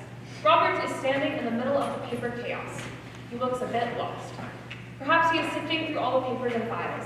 Picks one up, opens it, and plops it back down somewhere. Wow, there are a lot of papers. He moves around some more files as if looking for one in particular. He bends below the desk and picks up another huge stack of papers. Gosh, why are there so many papers? An officer walks in with a large stack of, you guessed it, papers. He plops it down in front of a frustrated Robert. Holy moly, why are there so many papers? Ruth and Minka enter. They pause in surprise as they survey the vast amount of files and papers. They make eye contact with Robert, who shrugs in defeat. As our duo enter, they try to step over the piles of paper. An impossible task. Ruth and Minka make a big show of hopping over stacks of paper before arriving near Robert's desk. Hey, Robert, if you're not busy, we'd like to check in with you about Amy's body and the staff's interrogations. Robert looks around his mess of an office. Nope, not busy. The report came in today. I just have to find it. Tell me there's a method to this madness. No method, just madness. The trio sigh collectively. They start searching the messy office. Ruth pops up with a gasp and a folder in hand, but groans when she opens it and sees it's the wrong folder. She apologizes and everyone throws themselves back into searching. This happens a couple more times with other characters in various parts of the room. Eventually, Robert throws his hands up in defeat. It's gone. It can't be here. If you brought it in here and left it in here, then it has to be. There's no way we can keep searching this mess. Did you put the report in a particular place, a drawer or something? No. All the drawers are filled with last week's reports. So what's all this? Yesterday and today. You're kidding. I wish. The report has to be in here somewhere. Is there a place we haven't looked? We checked all the places that make sense, but then again, nothing in this room makes any sense. I feel like it's right under our noses. What's this? Ruth bends and picks up a folder behind the desk. She holds up a green folder. I don't know. It looks like every folder in here. Huh? Robert, that folder is green. No, it's not. Yes, it is. That's a manila folder? No, Robert. It's green. It's not. Ruth picks up a red pen off of his table. What color is this? Yellow. Wow, that's kind of cool, actually. What is?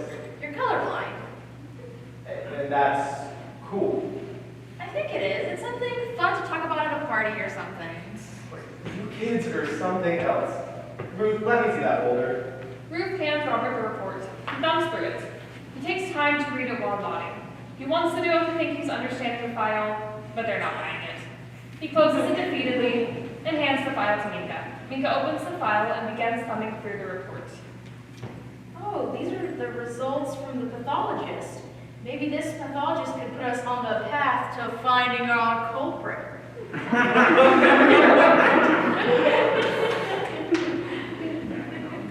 Anyway, the pathologist says that Amy died from anaphylaxis. Does it say what the allergy was? Ericine. That's the protein in peanuts, right? Minka gives the report back to Robert. Thanks for the help. We'll go see Eldon and Serena tomorrow. We'll pass on any information they give us. Sounds good. Well, actually, I've been thinking, and maybe you two should take a step back, indefinitely. Get the sense you don't mean for us to just step back in this case. You're correct. I just think it's time you two do something else with your lives. I mean, you can't solve crimes forever. You did it. Well, yes, but... You did it. You're paying your bills easily. So are we. Same result, different methods. What's the issue? I just think you two are young women, and maybe you should be settling down, or... Respectfully, sir, keep your sexist opinions to yourself. I don't have to quit my job to start a family.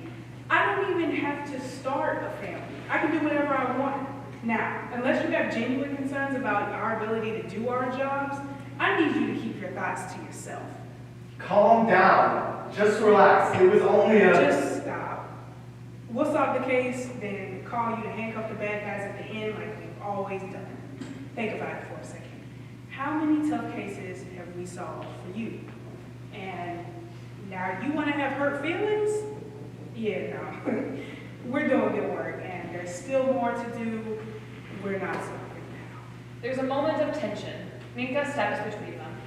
Okay, so how about this? We get back to doing what Mr. Sterling asked us to do, and we'll let you know if things turn sinister again. All right. Good, good. Ruth and I are going to head out. Right. But we'll need the interrogation notes. There are no notes from the interrogations, and the tape won't help you either. And before you ask, you can't talk to them. They're all under further investigation. Why? The staff all kept saying the same thing. There is no room for traitors. Cuts to black. Scene 7, the next day. Lights up on the living room of Sterling Manor. A loud knock echoes through the halls. Serena enters and begins to cross the stage. There's a green coat hanging near a bookcase. Serena pauses to stuff it in a nearby closet as an afterthought. As she turns away, the closet opens just a hair, enough the jacket can be seen if you look closely. Perhaps she calls out and says she's coming. Serena exits and then returns with Minka and Ruth. There's a distant sound of camera snapping and some shouts. The media has been so amazing lately. So sorry to keep you waiting. It's just been me and Eldon. Oh, really? Where's the rest of the staff? Oh, Eldon thought it would best to give some time off. Now that Amy's no longer with us, I think he's trying to decide what he wants to do. Serena smiles. The duo can't discern what the smile means. All right. Well, is it all right if we ask you some questions? And if Eldon is available, maybe we could talk to him too? Oh, of course. He's up in his study right now. I can answer your questions, and I'll send him down. But first, some tea. Serena motions for the investigators to sit before shuffling out of the room. Minka gets comfy on one of the sofas, and Ruth starts to wander around the room, looking at the elaborate decorations and picture frames that hang from the walls or sit on various surfaces. This house is so pretty. Do you think Serena decorated, or did they get a designer to do it for them? What are you looking at? Family pictures. Kind of looks like they're in chronological order. Yeah. Here's Eldon, his siblings, and I think his parents. He's definitely the oldest. This one must have been taken after he got married. This one is just him with Amy as a toddler. Where's the wife? This one's got to be the newest. Eldon and Amy must have been taken recently. Serena's in all of them. Of course she is. It's just that she's... Serena enters. She holds a tray of tea and cookies, and she places them on the coffee table in front of the sofas. I wasn't sure what you girls like, so I just got you some black tea and sugar cookies. I hope that's all right. That's lovely, thank you. Serena takes a seat on one of the sofas. Ruth goes to sit near Minka. So, how can I help you two? We were wondering if you could tell us a bit about the staff schedule, particularly on the day Amy was killed. Of course. She sits up a little straighter. This is her pride and joy. I run a tight ship. We have 10 staff members to cover this huge house. If we had any more, they'd be in mess, and if we had any less, the same would happen. Mr. Sterling starts his day off at 7, except for Saturdays, and he sleeps in until 10. Every day, except for Saturday, 2 members must be ready at 5:30 a.m. to do chores and anything else that Mr. Sterling needs. They stay until 9 a.m., and then 4 staffers come to replace them.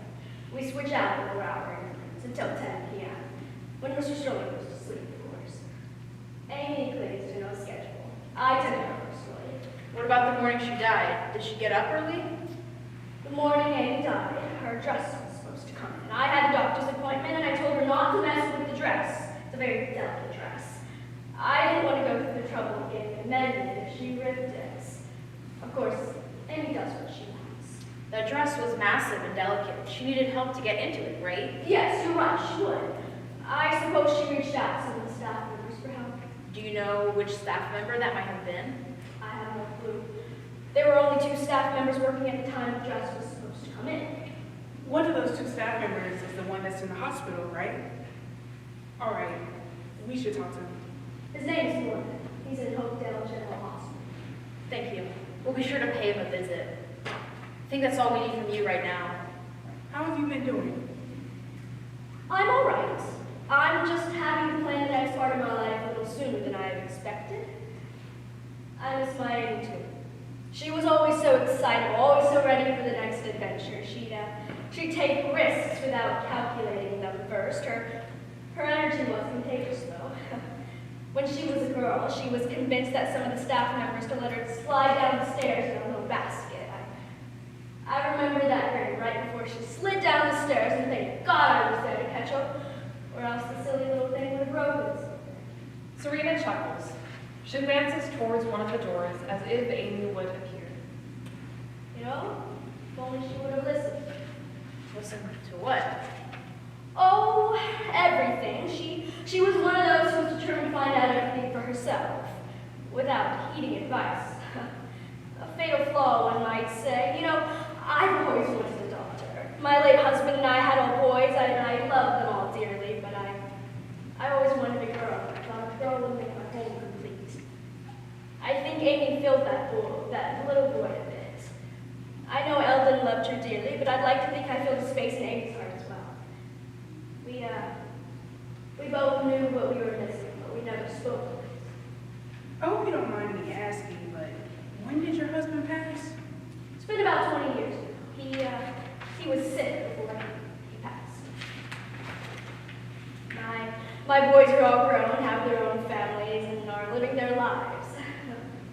I guess I'll have to see if one of them doesn't mind living with their mother again. Just out of curiosity, how long have you been at the manor? It seems like it's been a while. How did you get started? That story is unfortunate.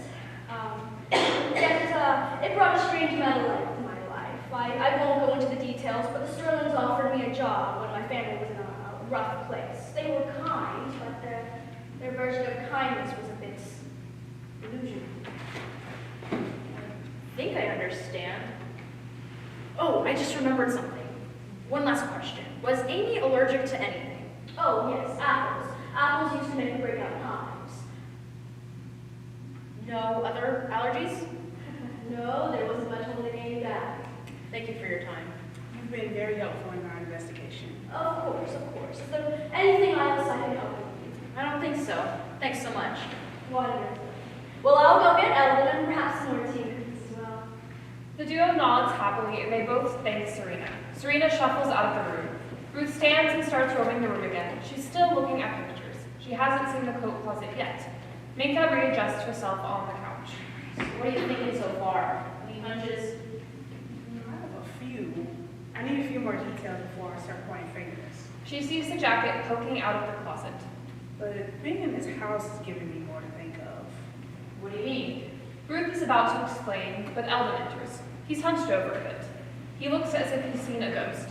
His clothes look a bit wrinkled and he's tired. He tries to smile for the sake of his guest, but it lacks the confidence it once had. Minka stands when he enters, and Ruth joins her where she stands. Eldon shakes hands with Minka and then Ruth. Hello again. Last time we saw each other, we were investigating that strange bank in France. I wish the circumstances of our meeting again were different. It's so good to see you again. I'm so sorry for your loss. We didn't really know Amy, but... Oh, that's right. I never got the chance to introduce you. How unfortunate. She thought so highly of the two of you. She really hoped to meet you one day. How are you? I'm all right. Maybe one day I'll be able to say I'm doing well. Amy was my whole world. She knew it too. We did almost everything together. We planned on taking a trip before she got married. A last hurrah, if you will. Where are we going to go? We hadn't decided yet. Somewhere with mountains, maybe. Amy liked to ski. I preferred to stay in the lodge. I had one too many tumbles in the snow. Amy was an adventurer. She had a list of places she wanted to visit before she died. She tended to drag me along, and then she met Gareth, and after that it was always him. But that didn't feel great. Not at first, no. Then I realized that my little girl was growing up, and I couldn't be her adventure partner forever. I would have to go on my own adventures without her. I've come to terms with that. Gareth is a good kid anyways. I couldn't have picked a better future son-in-law. Oh, does Gareth know? Has someone reached out to him? I should have called him as soon as. Poor guy, he must feel awful. I couldn't imagine. Well, I suppose I could. Mr. Sterling, have the police been in contact with you? Not really. That's the reason I asked for both of you to work with the police on my behalf. Well, Mr. Sterling, something unfortunate happened. Unfortunate? There's no good way to tell you this. We went to speak to Gareth yesterday. He's been murdered. Dear God. Eldon drops his head in his hands. Ruth moves to sit next to him and squeezes his shoulder. That boy wouldn't hurt a fly. Who could have done this? We'll get to the bottom of this. We will. I know you will. Has his parents been contacted? I've never met them. From what I understand, his family moved away a while ago. I don't know. We'll make sure Chief Roberts takes care of it. First Amy, now Gareth. Unfortunate. That doesn't even begin to describe this. But you two didn't come here to watch me grieve. Is there anything I can do to help with your investigation? Yes, we were hoping we could ask you some questions. Maybe about Amy. Of course, whatever you need. Serena told us that the staff starts their day early. Does Amy get up around that time? Under normal circumstances, no. But she was planning her wedding. She would get up on days that she was expecting a delivery. She wanted to see it for herself. Amy was a perfectionist, like her mother. On the day she died, what came in? The dress. Do you know who helped her put it on? No, she didn't want me to see the dress. She was worried it would spoil her big day. I had some errands to run anyways. Oh, Serena's doctor's appointment. Eldon looks confused for a moment. But before he can answer, Serena enters with more tea and cookies. Oh, don't mind me. Just dropping these off. I brought fruit for you all this time. Oh, thank you, Serena. The other day, did you... Oh, apples. Apples, Serena. We don't keep apples in the house. We haven't had apples since... Oh, I know, dear. But the supplier had surplus, and I thought we should finally have some. They're very good. I've had several. Serena, this is... It's all right, dear. We have to move on. Apples are a part of it. Serena squeezes Eldon's shoulder and exits. I'm sorry. It's just Amy was allergic to apples. Just being around them would break her out in hives, so we never keep them in the house. She had a peanut allergy too. That was more deadly. She got those from her mother, I'm afraid. Serena thinks I need to start moving on, but... Sir, can you tell us a bit about Serena? Serena has been here since before I was born. She helped raise me, and then when my wife passed, she helped raise Amy. She's never left me. She's kind and helpful to the point of self-sacrificing. I don't know how I would have made it this far without her. I'm not sure what she'll do now. With Amy gone, she could retire if she wanted to. I guess it would depend on what I decide to do. How did your wife pass, if you don't mind me asking? She died in childbirth. There were some complications that the doctor didn't catch, or I guess I should say the doctors weren't attentive enough to catch. Her death was what inspired me to open birth clinics. It was one of the first business endeavors I ever attempted. Something about providing a place for other women to have safe births. It made me think I was helping my Grace. Is that her name, Grace? Yes. She inspired everything I'm doing now and everything I've ever done since. She was amazing. I've never met anyone quite like her. The light of my life. Now I've lost the most precious thing she's ever gave me. Somehow I have to live with that. All they ever wanted was for us to be together, and I hope when Amy got married, we'd be able to enjoy her family's togetherness from a distance.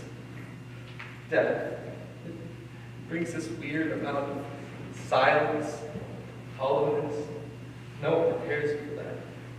I keep looking for her, both of them, the things I love, and the things they loved, storms, sunsets, strangers' faces. I know I won't find them, but I look. I'm so sorry. I didn't mean to dump on you two. Serena's kind, but she hasn't been much company lately. Is there anything else I can help you with? No, you've done more than enough. Actually, would it be all right if we looked around? Oh, of course, of course. Whatever you need. All the staff are taking a few weeks off, so you have the run of the place. Thank you for being so kind. Of course, of course. This is a bit random, but that jacket in the closet there, that's super cool. Thank you. I designed it a few years back for Serena's family. They were having a gathering and wanted something that matched. Green means harmony. She thought that was perfect for her family. That's so generous of you. It was no trouble at all. Ellen shakes hands with Minka and Ruth before exiting the room. Ruth starts to wander the room again, and she focuses on certain pictures this time. Where do you want to look first? Maybe we retrace some of the staff steps from yesterday morning. Wait, come get this. Minka gets up to join her. She speaks while she walks. What you got? An old picture of Serena. She looks super young. That must have been her family and their cute little home. Whoa, some of the background looks familiar. Do you think that house is nearby? Maybe she still lives there or something. Wait, hold on. Ruth crosses the stage and points at another larger picture. It's an older picture of the manor before its major expansion. The house is the same as the one in the background of this picture. Minka joins Ruth on the side of the stage and looks closely at the picture. Whoa, you're right. It's the same house. I wonder if it's still there. You think it would be? I know there's a garden house out there. Maybe this is that same house. You're on to something. I am only if there's anything useful out there, so come on. Minka hurries to exit. Ruth pauses and glances again at the green jacket peeping out of the closet. She exits. Scene 8. Lights up on the gardens outside the manor. It's a gorgeous garden, lots of colorful flowers and various types of bushes and trees. If fairies were real, they would live in this garden. There's an old wooden house somewhere almost buried in the foliage. There's a tall metal fence off to the side of the stage. Minka and Ruth enter from behind the audience, and they start making their way to the stage while talking. It's beautiful. It certainly is. Wait, do you see that? There. They hop on the stage. Minka points at the house hidden in the bushes. They start checking the perimeter of the house. They try not to bother the bushes that have grown so close to the house. Eventually, Ruth waves Minka over and points out a basement egress door. Minka tries to open it and fails miserably. Ruth shoos her aside and yanks it open easily. They both take a second to peer into the abyss. I'm heading down. No, you're not. You don't know what you'll find down there. Minka, we have little to no leads. This is the only option. Just wait. Let's talk this through a little bit more. Minka. Suddenly, there is the incessant sound of cameras flashing. Then there is silence. like a calm before the storm. After a minute, reporters and camera people climb the fence and charge towards the road. Chaos. They trample plans in their haste to block the fence's alarm starts to beep, and there are some shouts off stage. You're the detectives assigned to Amy Sterling's murder. What can you tell us so far? Are you sure this was actually a murder? What are you wearing? Can you give us a play-by-play of this process? Do you truly feel qualified for this type of work? You know, some of your fans are not happy that you're working with the Sterlings again. What do you have to say to them? The reporters continue with the rude, invasive questions for an uncomfortable amount of time. The camera people stay closely with the reporter as they run around trying to capture as much of the scene as possible. The media mob completely surrounds our duo. Ruth manages to army crawl up the mob, and she crawls back towards the basement entrance and climbs in. She shuts the door behind her. Elven security enters and starts to remove the reporters and the camera people. Lights fade. Eventually, the reporters' questions end, and the camera sounds do too. Scene 9. Lights up on the inside of Garrett's house. The house is small and modest. There are only the essentials, save a few sentimental decorations. It's very clean, but a little dusty since it's been shut up since Garrett died. A trap door flies open in the middle of the room. Ruth pops up, covered in dust, hacking and coughing. She gives herself a minute to process where she is before carefully climbing out of the trap door. The phone rings, and she scrambles to pull it out of her pocket to answer. Hello? Dude, you ditched me. I know, I'm sorry. I had a thought and I was trying to pursue it. I was afraid I would lose my chance myself for too long. I get it. I would have ran when I saw an opening. Those reporters were ruthless. Oh wait, I guess I am too. Anyway, where are you? The tunnel leads to the inside of Garrett's house. I'm standing in his living room. I found a closet that I think he might have been stashed in. Nothing else really seems out of order. Convenient that there's a tunnel from the manor to Garrett's house. Do you think he or Amy ever used it? Maybe, but it's so dusty. I doubt it gets used often. Still, that narrows it down a lot. Shoot, hey, I gotta go. Yeah, no worries. I'm gonna go look around a little bit.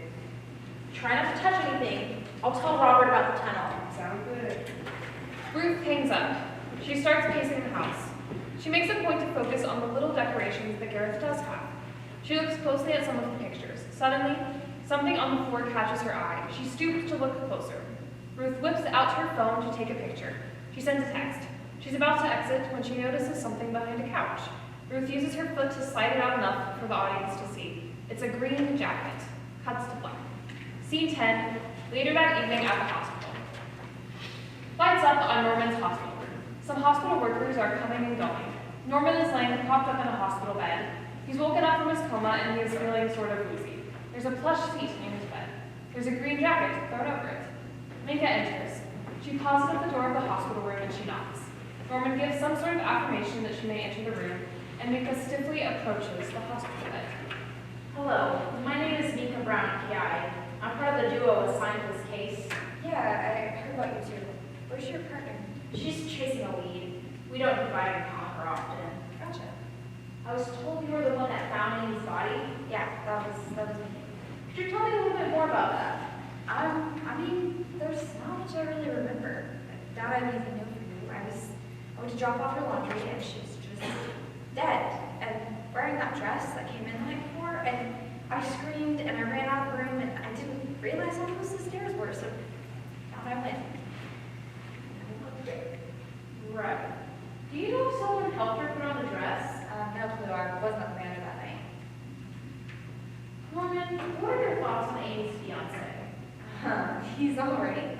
I know he isn't well liked in some circles just because he was marrying Amy, but... Are you aware of what happened to him yesterday? Not really. Am I in some kind of trouble? I don't know. Should you be? If I am, it's not my fault. What's not your fault? I'm not sure. Listen, I do as I'm told, and I make an honest living working for the Sterlings, so I'm not trying to mess that up. Understood. Is Gareth okay? He was found dead a couple hours after we found Amy. Dead? It seemed like his injuries did him. Norman groans and covers his face with his hands. Minka watches him critically. Is there anything you'd like to tell me? Norman sighs again and moves his hands to look at Minka. He thinks over the offer for a second before his face becomes stony. There's no room for traitors. Understood. You've told me enough anyway. Yeah, you have.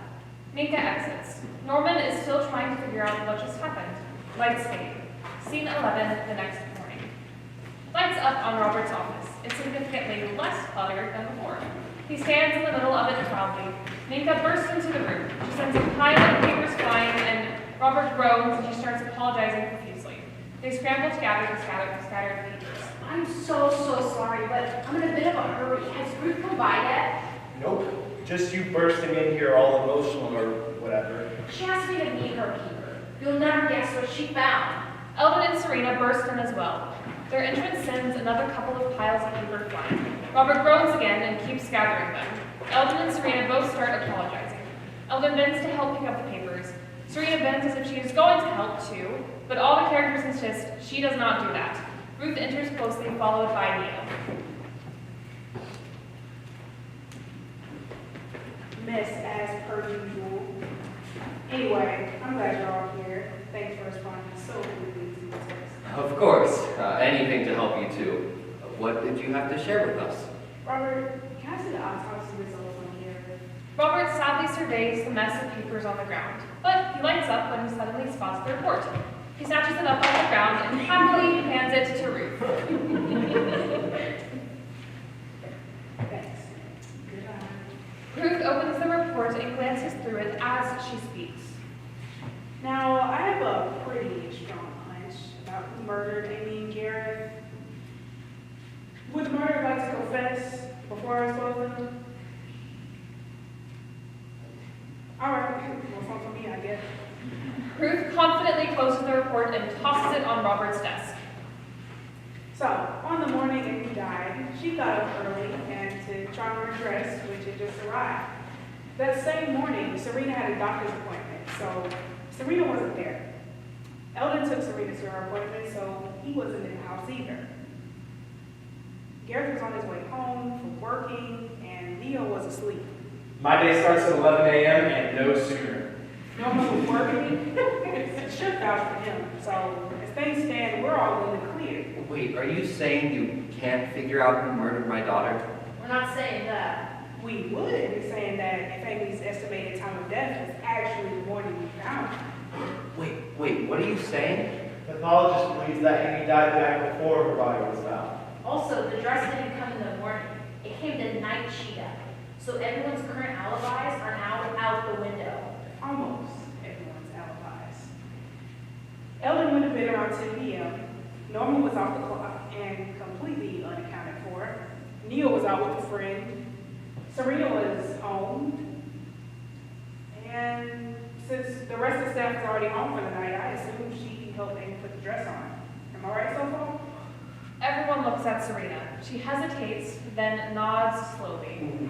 Wait, no, you can't be serious. For whatever reason, you didn't approve of the wedding, but you just went along with it for Amy's sake. You knew Amy was allergic to peanuts, so you brought her a little juice and threw some peanut oil in it.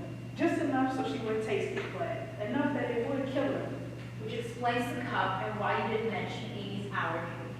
But you didn't stop there. You got Norman to go to Garrett's house the next morning before a shift.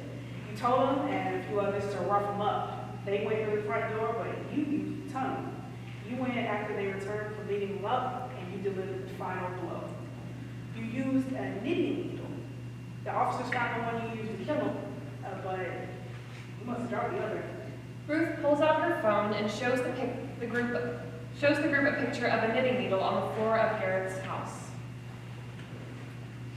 That's why there was only one staff member working the morning Amy's body was found. And also why your clothes were so dusty when we first met. Then you paid off Garrett's neighbor not to write you out if he saw or heard anything. You didn't account for one witness, Mia. He saw you scouting out Garrett's home, and he also saw Norman wearing his green coat in the area several times. That's for sure the lady I saw. I got all that figured out, but I can't figure out why. Why wasn't Amy, like, a daughter to you? Serena, please tell me that there's been a mistake. You helped raise Amy. You couldn't have done this to her. We got her prints on the needle. She had no gun. What did Garrett have to do with with all this? I get he was going to marry Amy, but there are other ways to break up a wedding. Serena, please say something. During this exchange, the characters start to corner Serena in the center of the stage. She looks around wildly for an escape. She finally stops and prepares to stand her ground. A Sterling will never be a daughter of mine. Adopted or in marriage. They took everything from me. And you want one of them to allow one of them to marry my grandson? Never. Whoa, wait, hold on. Time out. What did we just miss? Gareth was my grandson. You really think I was going to let him marry Amy, the daughter of the people who stole my home and sent us across town to live in that itty-bitty hut, and they got to expand their grand mansion? Stole your home. You said that the Sterlings helped you and your family. I know what I said. Do you want to know the truth? My family, my father worked hard and bought our land fair and square. We even built a little cute house on it. It wasn't much, but it was ours. Then the Sterlings decided they wanted it for their big revolutionary expansion. So they had us kicked out and relocated to a poorer part of town. They offered me and my family jobs as compensation. Compensation! There's no happy ever after in that. My mother made me swear to get revenge, and that is what I'm doing. We built a tunnel, and then one of the Sterlings threw us in for such a time as this, and my husband thought he could stop me, so I had to get rid of him, too. I made sure my boys moved across the country, and I had everything set up perfect. Oh, but my rebellious grandson decided to move back into his old grandmother's home. Hiding in that tunnel when the history wasn't hard, he was never very bright, but he had to get a job working for Eldon and Amy. No family of mine would marry a thief. I tried talking both of them out of it, but Amy was so stubborn, so this was the only way. I wanted Gareth to call it off before the body was found, hence why I had my staff beat him up. I went after they were finished and tried to talk some sense into him, but you know what that boy said? He said no. He said no! He went on about this nonsense about how much he loved Amy, like they didn't take everything from me. So your solution was to take everything from Gareth and from Eldon? There is no room in my heart for traitors. Eldon, Amy, and Gareth have done nothing to you. They have no say in the events that altered your life. I don't care. I want them to know and feel how greed can destroy all the pain that I felt for years. You took my best friend from me because of a house? A house that's still standing? Do you hear yourself right now? Shut up! What's done cannot be undone, and even if it could, I wouldn't. Serena, even after everything. Well, now that the reveal is over, hands where I can see them. You're under arrest for the murders of Amy Sterling and Gareth Stevens. You have the right to remain silent. Anything you do or say can and will be used against you in a court of law. Robert goes to handcuff Serena. She evades him with surprising speed. She grabs Eldon and drags him to one side of the stage. She whips out a gun and points it at Eldon's side. Everyone stand back! The Sterlings have a lot of money, but there's not nearly enough to put Eldon back together, and I have to shoot him! Whoa! Let's take a minute here. No, I'm going to leave. There's a car waiting outside. Thankfully, my grandson gave me a heads up. Norman, I knew it. You knew what's good for you? You knew what's good for Eldon. You wouldn't follow me or try to stop me. You helped raise Eldon. You don't even have the slightest bit of love or compassion in your heart to just forget what his ancestors did. He didn't do anything to you. There's no room in my heart for traitors. I've won. Not quite. What? You keep saying that you won, but you lost everything too. You killed your husband, you sent your sons away from you, you killed your adopted daughter and grandson. You turned the other into a fugitive on the run. You had a great living situation, and now you've thrown that away. You've taken everything that you could have found joy in and thrown it away. Don't try to appeal to my heart that no longer exists. Now back away, or I'll shoot him! You can. Just watch. No, she means you literally can't. The safety is still on. Serena stops pointing the gun at Eldon to check the safety. Ruth leaps at her and tries to wrestle the gun away. Theo grabs Eldon, and they dive behind Robert's desk. Robert yells for backup and goes to help Ruth get the gun from Serena. Ruth finally gets the gun from Serena and slides it to his big gun. Minka kicks it off stage. Serena jabs Ruth in her side, shoves Ruth to the ground. She turns and punches Robert. He goes down, hard. Serena runs off stage and some officers run in. Robert waves them in the direction Serena went, and the officers run after her.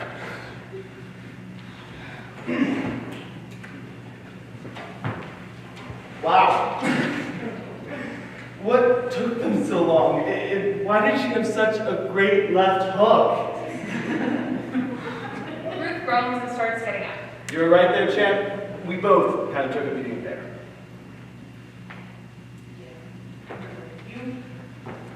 Is everyone else all right? Thank you. I'll see if I can catch up with my officers. Serena couldn't have gotten far. Feel free to skedaddle when you need to. Robert gets up and darts out of the room. I'm so sorry, guys. We had her, but she might have just slipped away. Knowing who and why helps in a way. So, thank you. And she was right, though.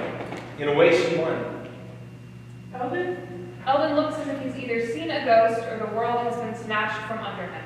He takes a beat to respond. I truly lost everything. Grace, Amy, Serena, Garrett, and I didn't know my parents did that to Serena. I would have done everything I could to fix it.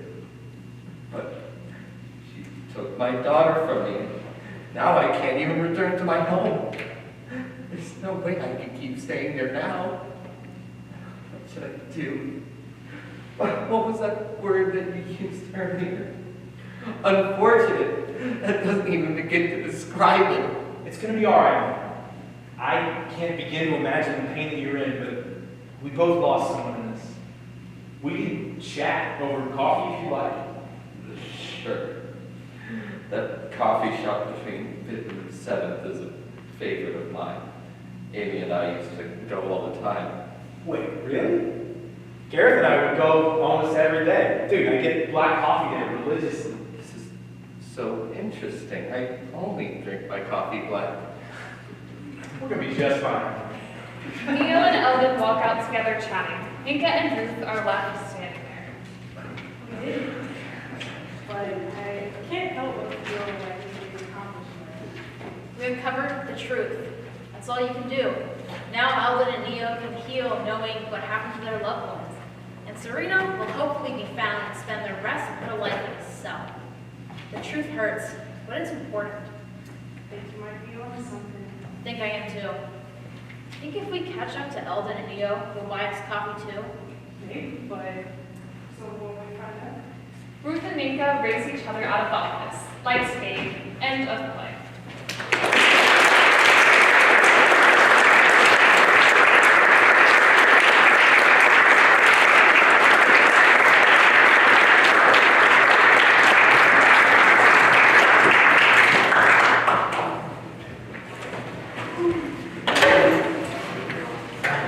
Thank you all for coming to the New Works Festival. We're going to transition now to the talkback portion of our evening. So I'm going to invite our playwrights back up here, Nath, Kapoor, and Alicia Matthews.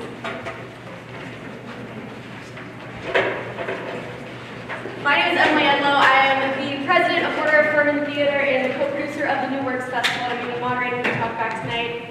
If you look over here to your left, our dramaturg, Quinn, Xavier, Hernandez, and playwright for Storm Clouds, the first piece you saw tonight, is over here zooming in from Atlanta. So I'm going to give them a quick introduction, and then they'll give us some rules of engagement for the talkback tonight. Quinn Xavier Hernandez is a theater maker currently residing in Atlanta, Georgia. They received their BA in Performing Arts with a minor in dramatic writing from Clemson University in May of 2018. They currently serve as Working Title Playwrights Assistant Managing Director. Quinn is also a founding member of The Cultivators, an Atlanta-based new works development organization, empowering its member playwrights to create original and impactful works of theater and film. Quinn workshopped their play Death Before Decaf with Furman Theater's new Play Development Lab MAX program in May of 2021, and we're excited to welcome them back as dramaturg for the New Works Festival.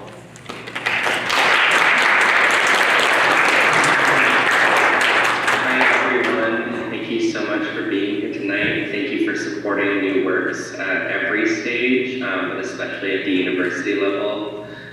All of these students have put in such a huge amount of work this past semester and over the summer to make this night possible for y'all. And I'm very proud of them, and you all should be too. Before we get started with our talkback, I just wanted to lay out some rules of engagement. So rule number 1, raise your hand to speak, and Emily will call on you. Rule number 2, snap if you agree with something that you hear tonight. That way we can get as many different perspectives as possible and not repeat the same pieces of feedback over and over again. Rule number 3, we want to make sure that we're being constructive and courteous. So we want to make sure that our feedback is being said in a way that people can receive it. It's really hard to put new work out there and then to have a whole bunch of people critiquing it. So we want to be constructive and courteous. Rule number 4, we want to avoid using the words like and dislike when we're talking about the plays. Those are really subjective, and each playwright can't really work with any one person's individual tastes. So focusing on things that like resonated for you or confused you or distracted you, those are more helpful in terms of feedback. Number 5, we want to avoid suggestions for how to rewrite the play. If you heard something tonight that you were like really into, and you feel like you have a really strong idea about where it should go or how something should play out, or maybe a little fix or something, that's great. And I encourage you to go out home and write your own play, but we don't need to rewrite these plays for the playwrights. They've done a lot of work, and they are ultimately the arbiters of what happens with each of these plays. Rule number 6, we always want to make sure that we're speaking from I, using I statements. We never want to speak for anyone else or speak as a collective in response to something, so we're always going to speak from our personal experience with the work. And then lastly, rule number 7, we want to be mindful of the potential gap between intention and impact. So sometimes what we say isn't always received the way that we intended it to be. So with that in mind, I will hand it back over to Emily to lead the talkback. Thank you, Quinn. So we're actually going to go in order of how we viewed the plays this evening. So we're going to start with Quinn's play, Storm Clouds for Lonely Hearts. So Quinn, do you want to tell us a little bit about how you developed Storm Clouds? Yeah, so Storm Clouds for Lonely Hearts started as an assignment where my time at the National Theater Institute at the Eugene O'Neill Theater Center. We were supposed to write a story in a nonlinear structure, and I just kind of started with that the first scene, and decided that that was the end of the play, and then tried to figure out how to work my way to that. And so my scenes presented themselves in reverse order. Awesome. So our first question for you all is, what resonated with you? So any specific images or moments from the play that stood out to you as you were watching?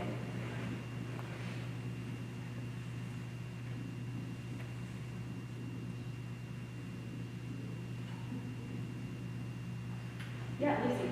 I like how you can almost feel the awkwardness at the beginning of the date, and how it kind of like the restart really does kind of like help get that away, get them out of the headset. Yeah, the impact of that restart in the date.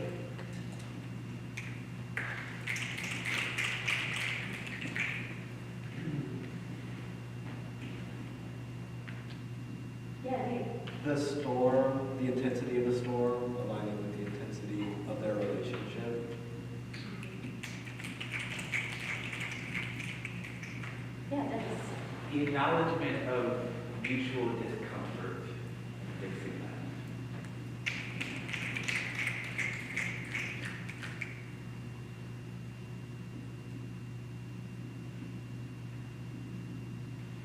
All right, so what questions are you all left with after seeing the play? Yeah, Lucy. Is there any significance to their clothing in the date scene? Because there's like a lot of emphasis on it. Yeah, is there significance to their clothing?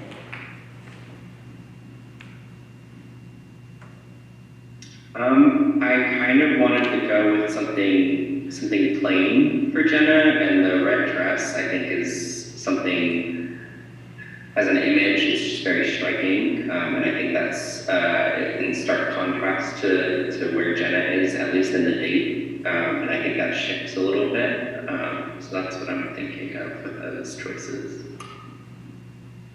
Awesome. What other questions?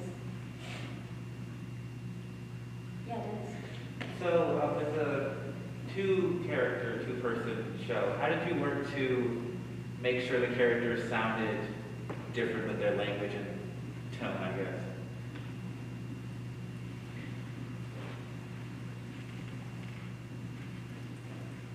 Yeah, so how did you distinguish the language of the characters?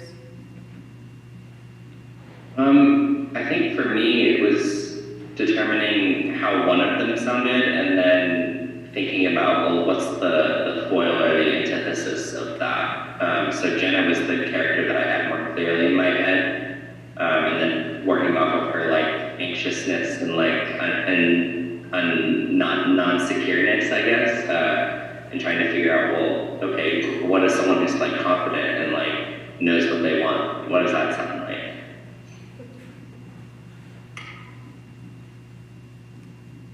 Any other questions for Quinn?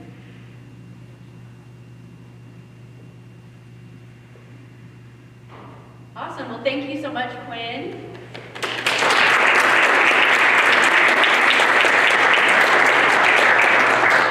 We're going to transition now to our second piece of the night, Moratorium. So Nath, do you want to introduce yourself? Yes, I'm Nath. I'm a junior here. I wrote this little scene this summer. And it didn't start out as scary and disturbing, but it sort of developed into that over time. And I think it's interesting because in live theater, like that type of horror isn't usually a thing. So I just wanted to see what happened. And I wanted to play with silence too. So we had that moment of like silent breathing. It's very intense. And I wanted to play with this idea or this theory from an anthropologist I like, his name is Desmond Morris, and he says that every step we take in life is a step away from our mother's womb, and that womb is like 100% safe and secure place, and everything after that is like a step away from complete safety. So I wanted to write something that's like very disturbing in the way that it takes like one of the characters back to that place very viscerally. So yeah, he becomes like her child in the end by some like mystical ritual. And I think that's disturbing for us to think about, because it's scary to think about like all the steps in life we take away from safety. So what resonated with you while watching Moratorium?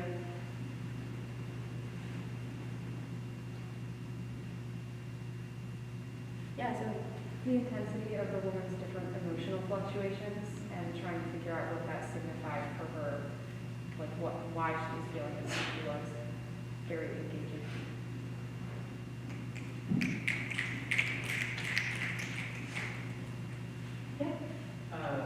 I resonated with the scene where there was just like a long pause of just breathing exercise, and I found very interesting because it was semi-tranquil but also disturbing in the sense that it was followed by and preceded by these kind of violent moments, and it was disturbing. It fell out of place.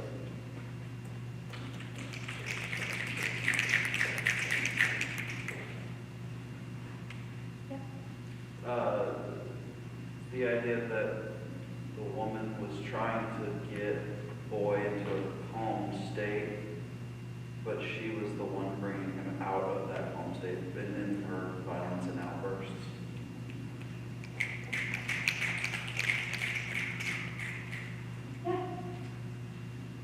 Just how grief can be so paralyzing. That's what resonated with me, and it can be so traumatizing that people cannot discuss it.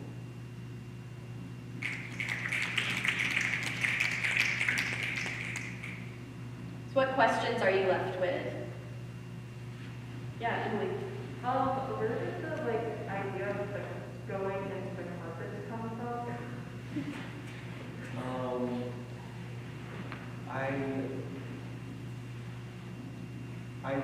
When I'm trying to relax, I usually think about, I do these exercises myself, of like stepping into a different place, whether that be into like water and slowly going into water.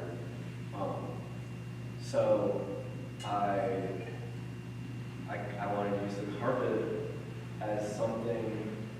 I think that like moment starts with the boy trying to like resist what was happening. Like, I don't want to let my agency go away and like fly away. I want to keep it, but she still finds a way for him to stuff that somewhere close, and then like the stripes, the idea of the stripes and him like shoving himself into something like that. I think that's the beginning of like the ritual of her like absorbing him and making him her child. So. What else?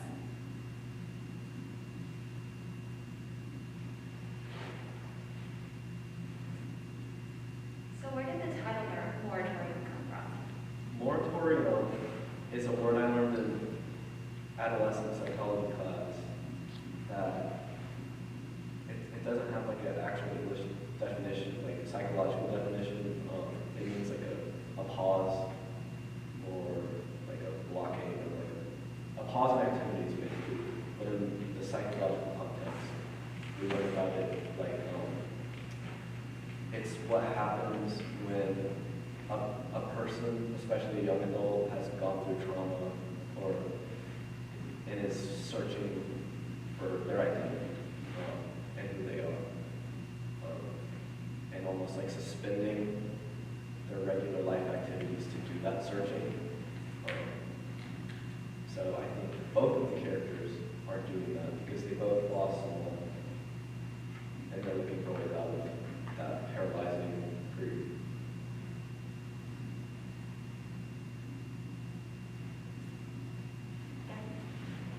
What was the reasoning behind calling these characters woman and boy as opposed to giving them names like you gave Tom a name?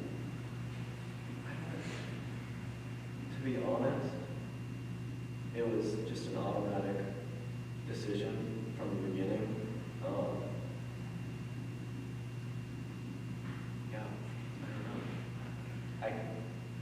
I guess it almost does it. I don't know if it depersonalizes them or turns them more into like archetypical characters rather than like actual people. I don't know. I'd have to explore that. Awesome. Let's give Nathan a round.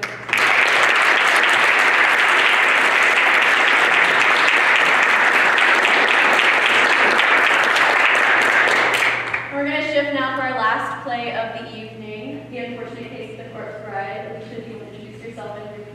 Yeah, of course. My name is Alicia Matthews. I'm a sophomore here at Furman, English theater double major, all that fun stuff. The Unfortunate Case of the Corpse Bride came out of me like processing a lot of big things that kind of happened at the beginning of this year and into this summer. And it was me wanting to write about my experience with grief, but also not wanting to write about my experience with grief, which is why I hit so many like hard-ish topics, but then didn't dive into many of them. So it was me sorting out some things, but also trying to have fun at the same time. Awesome. What resonated with you while watching Corpse Bride? Yeah. Looking for those lost in strangers' faces.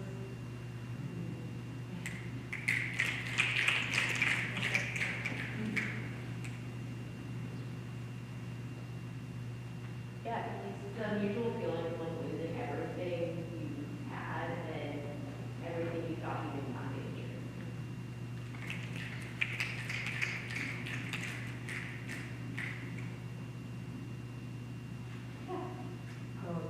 Just realizing that you really don't know people who you thought you knew.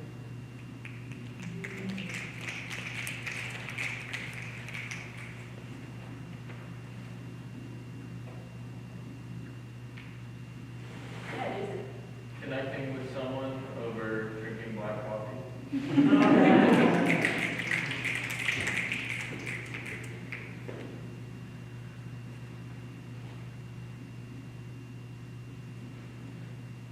What questions are you left with after watching Corpse Bride? Yeah, Emily. Will there be a sequel with Mia and Ellen? I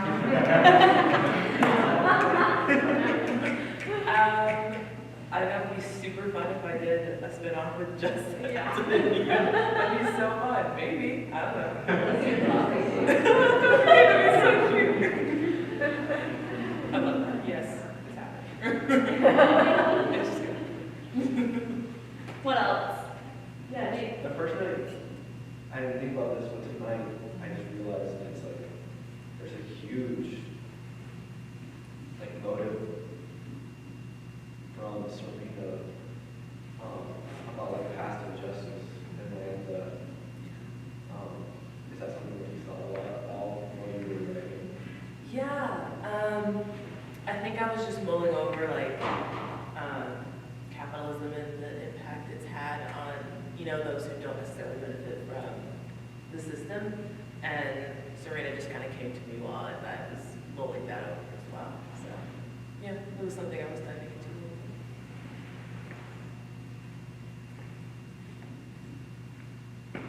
Any other questions for Alicia?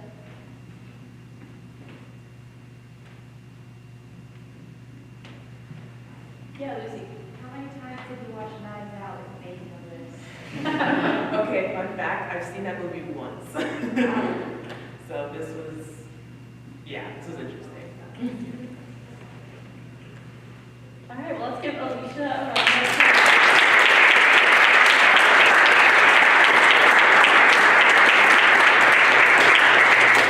Thank you, both of you, and thank you, everybody, for coming to the New Works Festival tonight. Drive safely, thanks.